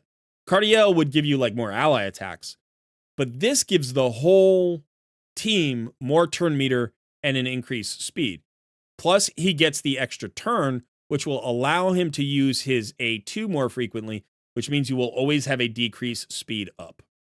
Okay, so when you have Nekmothar on a team, Inquisitor Shamil is a perfect pairing with Nekmothar. You always want those two on the team. So don't put Rector Drath with Nekmo. Put Rector Drath on somebody else's team. Now, here's the thing. A really great lead for a team is Cardiel, right? And Cardiel and Rector Drath together would provide a ton of healing, which would basically keep your team alive. And then you have the revive if you need it. And there's like all sorts of great synergy there. But you might need to split up your healers. If you don't have a ton of great healers, you might need Cardiel on one team and Rector Drath on another team. So that might mean that you keep Nekmo and Cardiel on the same team. Now, Cardiel does several things for you, right? He gives you healing on his A1, which is always nice. He gives you a cleanse and a block debuffs on the A2, which is really nice. This prevents things like provokes and some of the poisons, I think, and some of the fears, but not all of them, because some of them are unblockable. And there's a weaken out there that can hurt you, and so that gets blocked or removed. So the cleanse is really nice. And then you get the ally attack, right? The increased crit rate, the increased crit damage, which boosts everybody's damage. And then just the ally attack to potentially help you free your champions who get devoured, right? So this is an extremely good champion to have in a Hydra team, but he doesn't bring you a single ability of those first 7. He doesn't bring you a slow or a hex or a provoke or he doesn't give you an increased speed. He doesn't give you turn meter fill. He doesn't give you anything that absolutely is required for a team. He's still crazy good at Hydra, but he doesn't give you those critical elements. So he needs to be added as an extra. Like, you need to have all the other things covered before you bring him in. The only thing that you might say that he does that is absolutely critical is the heals. Right? If you don't have another healer on your team, he can by himself keep your team alive in certain team compositions. If you're going fast enough, and if he's built the right way, he will keep your entire team alive without a reviver.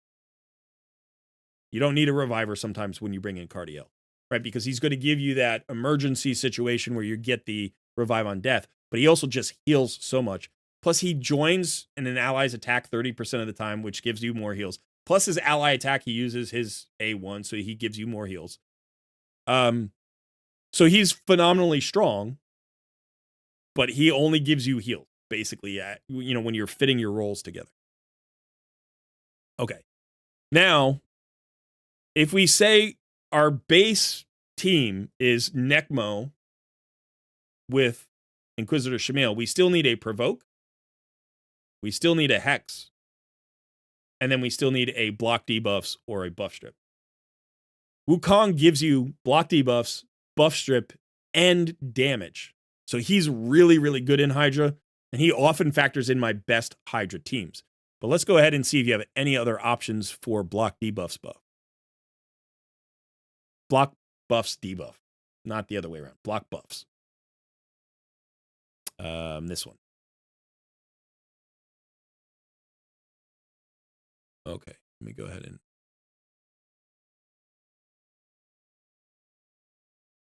All right, so we do have Loki here, and Loki is pretty interesting, right? Loki is interesting for a bunch of reasons. First of all, he has only, I think he has only, does he have only AoEs? Or he just has an AoE A1. So again, maybe a target for a cursed set or a provoke set.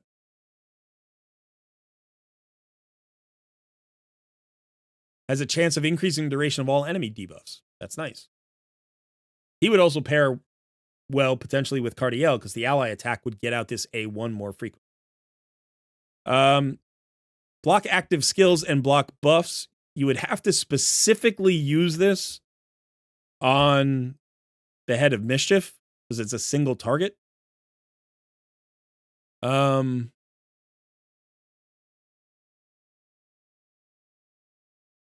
guess technically you don't, right? Because it spreads it. If this champion is under a veil or perfect veil.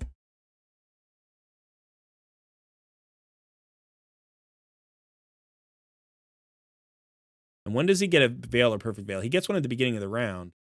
And then when he drops below 50%. So just based on like the need, like the value of him for being under a veil, because if he's under a veil, he does the block active skills and the debuff spread. So potentially he could be your solution for block buffs. He should pair with Rector Drath. Rector Drath gives the perfect veil. He gets a benefit out of the perfect veil, becomes a buff spread. So Wukong goes with Inquisitor Shamil. Loki goes with Rector Drath, right? And now we're starting to see where the synergies come in. So right now we have one team that is Nekmo and Shamil and Wukong. And now we still have to find our Provoke, which is probably Vizix, and that's the slow. Okay. Now we're doubling up at the slows. That's not necessarily a bad thing because Nekmo has a slow and Vizix has a slow. But she's your best provoker. You know, and that means maybe Bellower goes on the other team. He gives you that AoE slow with Rector Drath. And with Loki. And we haven't decided where Cardiel lands yet. Cardiel may be the speed or a lead for Rector Drath's team, or he may be the healer here on Nekmothar's team. We don't know yet. We don't. Okay, so what about this guy? I think he's just...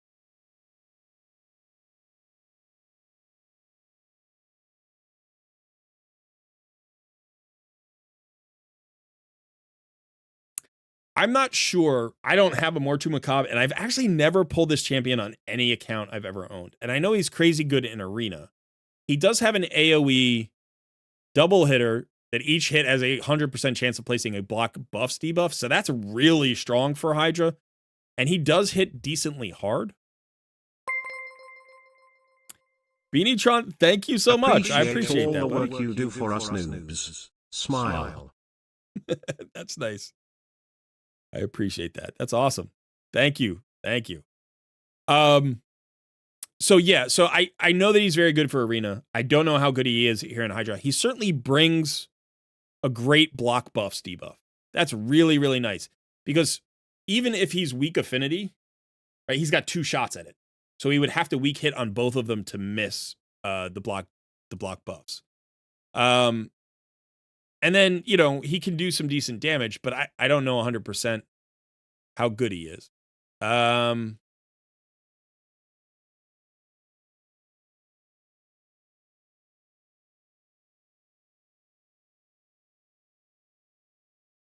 Now, Phoenix's block buffs is an AoE, and he definitely hits hard, and he's really good to pair with Cardiel. Because he has such a hard-hitting A1 that if you get extra ally attacks or counterattacks on him, he would be good. So you could use him potentially as a block buffs. But clearly your best block buffs is going to be Wukong. You're going to want him booked. You're going to want him in perception gear probably. You know, like nice, active, high accuracy for whatever level you're taking him to. Let's look at Ilsinia for a second.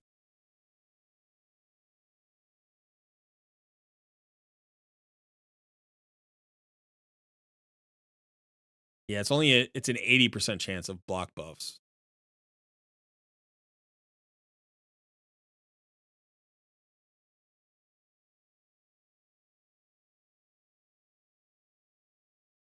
I don't think any of these are really great. They're all single target.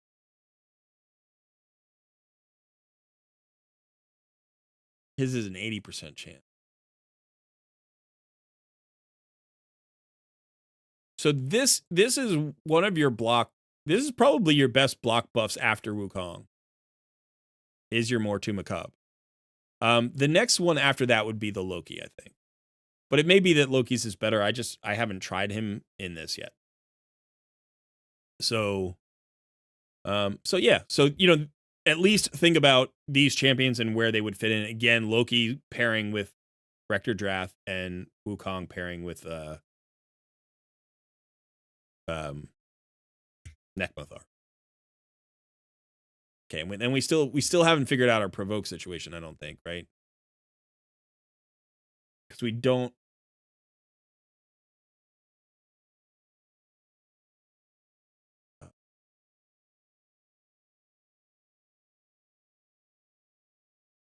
I think we're going to end up in a situation where we need a provoke set.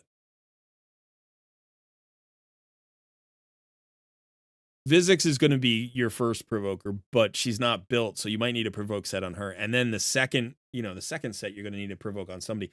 You're going to need some cursed sets and provoke sets for a while. Once Vizix is fully booked out and built and running fast at like 260 speed, then you're not going to need a provoke set on her. Especially if she's running with Nekmo, because all of the extra turn meter and the guaranteed slows. But now, how many slows are we talking about on the Nekmo team? It's Nekmo with the slow and Vizix with the slow. That's it, right? And that's good, because Nekmo can weak hit, but Vizix can't. And having 2 slows is fine. Plus the turn meter fill. So now what are we talking about? We're talking about Nekmo, Inquisitor Shamil, Vizix, Wukong. Right? So what are we still missing? We're missing a decrease attack. And then heals, cleanses, that kind of stuff. So let's look at a decrease attack. No, Nekmo has the decrease attack. Right. On his A1, I forgot. It's not 100% chance. He's also got the leech on his A2, but that's not going to be enough. So we don't need a decrease attack. Now here we get a partial cleanse and some heals and a revive. I don't really love her in this role. Here you've got a decrease attack and decrease defense. We could also use a weaken to boost damage. That wouldn't be bad. But decreased defense is easier usually than finding an AoE weaken. She's not bad. She's got a decrease attack and an increase attack. Got some good, AoE revive. She's got a really nice AoE revive. Poisons and poison sensitivity. Yeah. I mean, from a damage standpoint, like nobody's particularly jumping out at me as a great Hydra damage dealer. Like I think Husk and Magnar are both good AoE damage dealers. Husk is got that max enemy max HP, so he's probably the one that jumps out to me the most. I don't know how good Blood Gorged is, but he could be good. This says will ignore defense. So he might ignore 100%. I think he ignores 100% defense on this hit at single target. And then it's on a 4-turn cooldown. And then this is an AoE on a 3-turn cooldown. So he might be very good. He might be very good. And then, you've got Ninja and Kale. We were already talking about Mortu Macabre. Ninja's solid. I don't love him as a Hydra damage dealer. He's good. He's like A tier to me. I don't think he's S tier. I think he's S tier in every other boss fight except Hydra. And the reason I think is that, a lot of his damage comes from this HP burn activation. But when you're hitting multiple targets, you don't always get the HP burns where you want them to. It's really unpredictable. And then he can also weak hit. He can also weak hit quite a bit into Hydra. He does bring his own veil, which is nice, which means he worries less about the Head of Torment, which is good. And then he does have this decreased defense that occasionally lands, and the A3 is nice. It does ignore 50% of the target's defense. But like, he's not bad. He's definitely not bad. He might actually be your best option right now in terms of damage.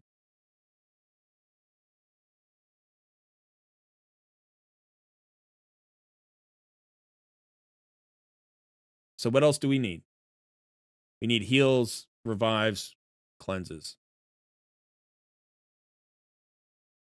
So I think we found your first team. I think we found your first team. So I think your first team is Necmo in the lead, Cardiel for heals, cleanses, and the revive on death. Inquisitor Shamil for the head of torment. Physics for the head of decay. Necmo is covering the head of wrath with the decrease attack.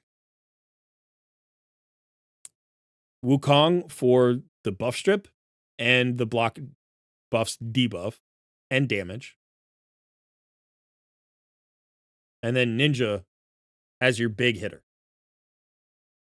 And Necmo has to be in a cursed set because you don't have a hex on that team. And the only consistent AoE is Necmo. If you do that, if you put that together, that will crush hard mode for you. It will absolutely crush hard mode. That team will do pretty well against Brutal, actually. You have 2.5 damage dealers there because Shamil actually does quite a bit of damage. If you build him for damage, he does decent damage. You can build him with low damage. Some people do in order to keep the Head of Torment in the rotation longer. You know, so you handle the other heads and you let the Head of Torment just kind of be irrelevant. I prefer to do damage and kill it. And just if I'm handling all of the heads, I would rather cycle them faster. And you may as well get as much damage as you can out of the team. So I actually build my Shamils for damage. So I think that team is good. What you lack there is a decreased defense or a weaken. So I don't know how to get that into that particular team. I guess what you could do, maybe, is instead of bringing in Ninja,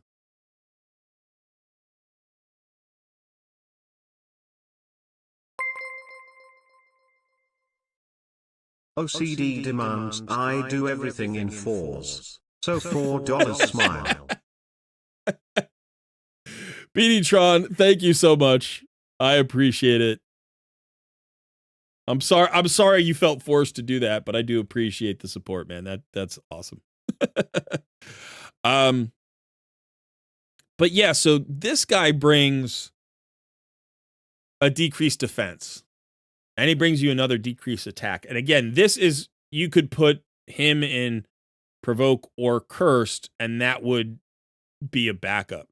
And he does decent damage. So in this case, your damage would come from him, which is okay. Your damage from Wukong, which is very good. And your damage from Shamil, which is okay. And since his damage is all AoE, it means that even if a hex isn't up, you're going to have somebody hitting the Head of Torment. Not the Head of Torment, the Head of Mischief. You're going to have somebody hitting the Head of Mischief. So you could do that instead of Ninja. The damage threshold would be lower, but it would be safer. Right? So there would be less variability in the team. But again, he could also go on the other team, and I think that would be a very good combo. So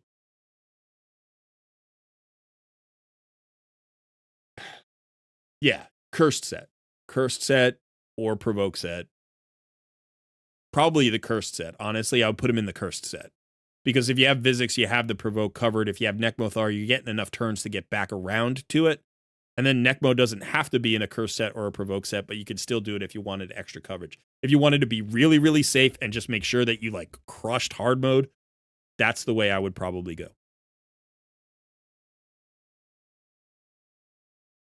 What do I think of Double Husk? Yeah. If I were to do Double Husk, I don't know that I would do them on the same team because then you're really leaning into the affinity, issue. But you could build 2 husks, one for each team. You could do that, put one of them in a provoke set and the other one in a curse set, or both of them in a provoke set or whatever. And just get more coverage of provokes. You could do that. He is a very good Hydra damage dealer. He is. And he kind of gives you that backup coverage for this. I haven't looked at the new fusion. So it may be that the new fusion is a good Hydra champion. But the good news is, like, you have a Night an almost nightmare ready team, right? What you really need, honestly, to make this crazy strong is to get Mithrala. If you get Mithrala, then you've got that AoE hex with the cleanse, with the strengthen, with the increased attack, with the increased defense, and with the poisons and all that stuff. And then you've got all your bases covered. Or you need your Lydia, who gives you decreased defense, weaken, increased speed, and a strengthen, right? And now you've got all of those parts covered. So if you work your way towards those two champions, those are going to improve your Hydra teams in the long run. The only other thing you're really, really missing is a second great provoke champion. Yeah. Yeah, AoE Hex and... Wait, who? Who has an AoE Hex and a weaken?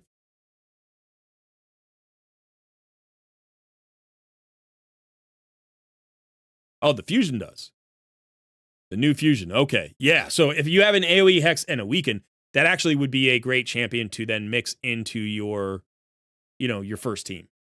Because that AoE Hex you currently don't have covered unless you get a cursed set. So mix that in.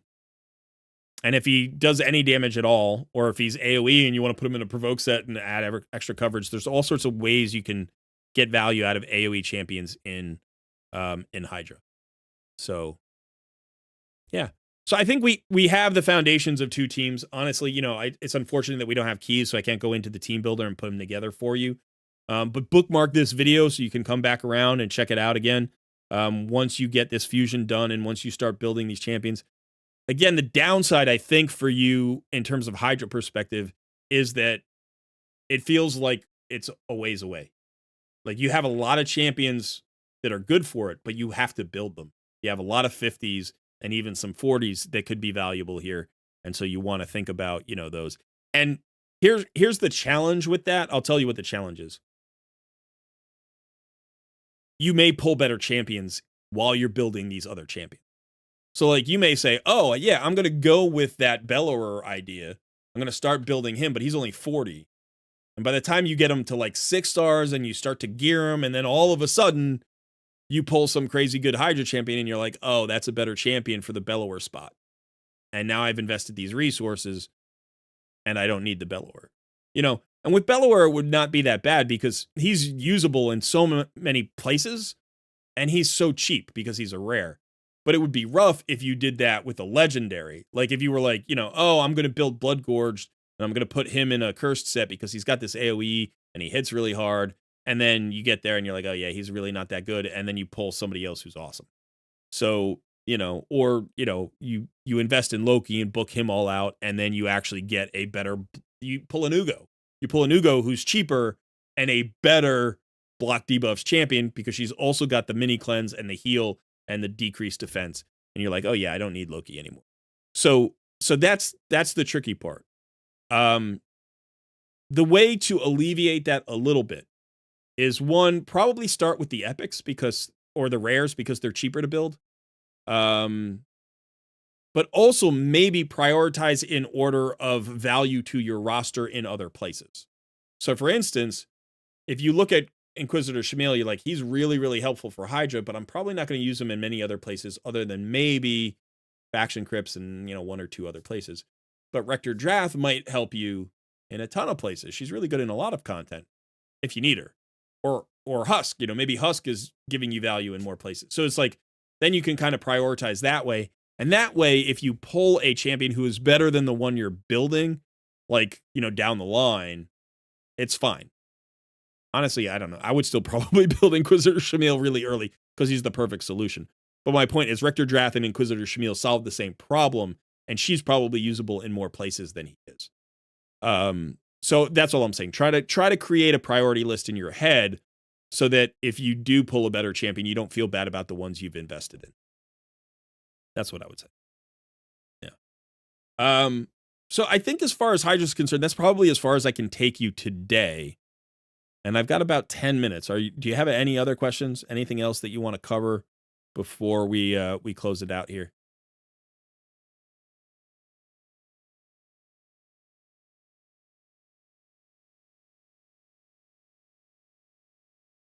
Nothing more. That's your focus. All right, good. Well, I will say this. It's good to be focused. It's good to have like a clear intent. This is how I want to grow my account in the next few weeks or months. Focus on that. Hydra's a great place for where you are because you're going to get your Mithrala, right? The whole idea is I'm building a Hydra team to get my Mithrala. And then when I get my Mithrala, my Hydra team's going to get even better. And she's going to help me get the better stone skin and protection gear that I need for Arena and other places. And that's awesome. That's how you snowball an account. So good luck. Keep me updated. If you have any questions, let me know. And as soon as you build your team and you decide like how you want, I want to hear the composition that you finalize. And, who did you put in the provoke set or the curse set, or did you go some other route? Because it can always help me help other people in the future. So yeah, you are welcome. I'm glad we were able to do this. Congratulations to my 2 first winners of Takeover Tuesday in 2025. It feels really good to be back. Honestly, it feels great to be back. Thanks to all of you. Hey, none of your business, by the way. Still good to see it. Joe Johnson's here. BM is in the house. I missed a bunch of people. But thanks to everybody for showing up today. I do enjoy this live stream quite a bit, and I missed it the past few weeks. I'm going to try to make sure that we stay on the regular for 2025. But right now, I'm thinking, we're going to try to do it pretty much every week. There may be some weeks where I can't do it, and I'll let you know that ahead of time. But definitely come back and show up for the live stream. It's always a blast, at least for me. When is the next Takeover? Next Tuesday, 1 p.m. Eastern time. If I don't have any more technical difficulties, I'll start on time next week. And that's the way that'll go, hopefully. All right. So once again, thanks for hanging out, everybody. Like the stream if you haven't already. Consider the memberships. If you want to go to the main YouTube page and just like my channel page, click join. It gives you the membership options there. I do have paid takeovers if you are interested in that. Oh, and by the way, just so you know, Sean, you should unlock the mine. Absolutely. And you should also unlock all of the first levels of every Guardian Ring slot. These are extremely efficient uses of gems. And I wanted to point that out before I left. So definitely, you don't have to rush it. You might be holding on to gems for like the fusion, but when you have time and you have a few extra gems, this pays you back in 100 days time for every level. Like not an extra 100 days. Literally, if you did all 3 today, you would earn it all back in 100 days. And then you have free gems for the rest of your account's life. And this is an extremely efficient way to grind up food, turn them into chickens. So anyway, consider it. All right, that is it for me today, folks. Thanks so much for hanging out. I'll see you in some videos soon. I'll see you next week in another live stream. Peace.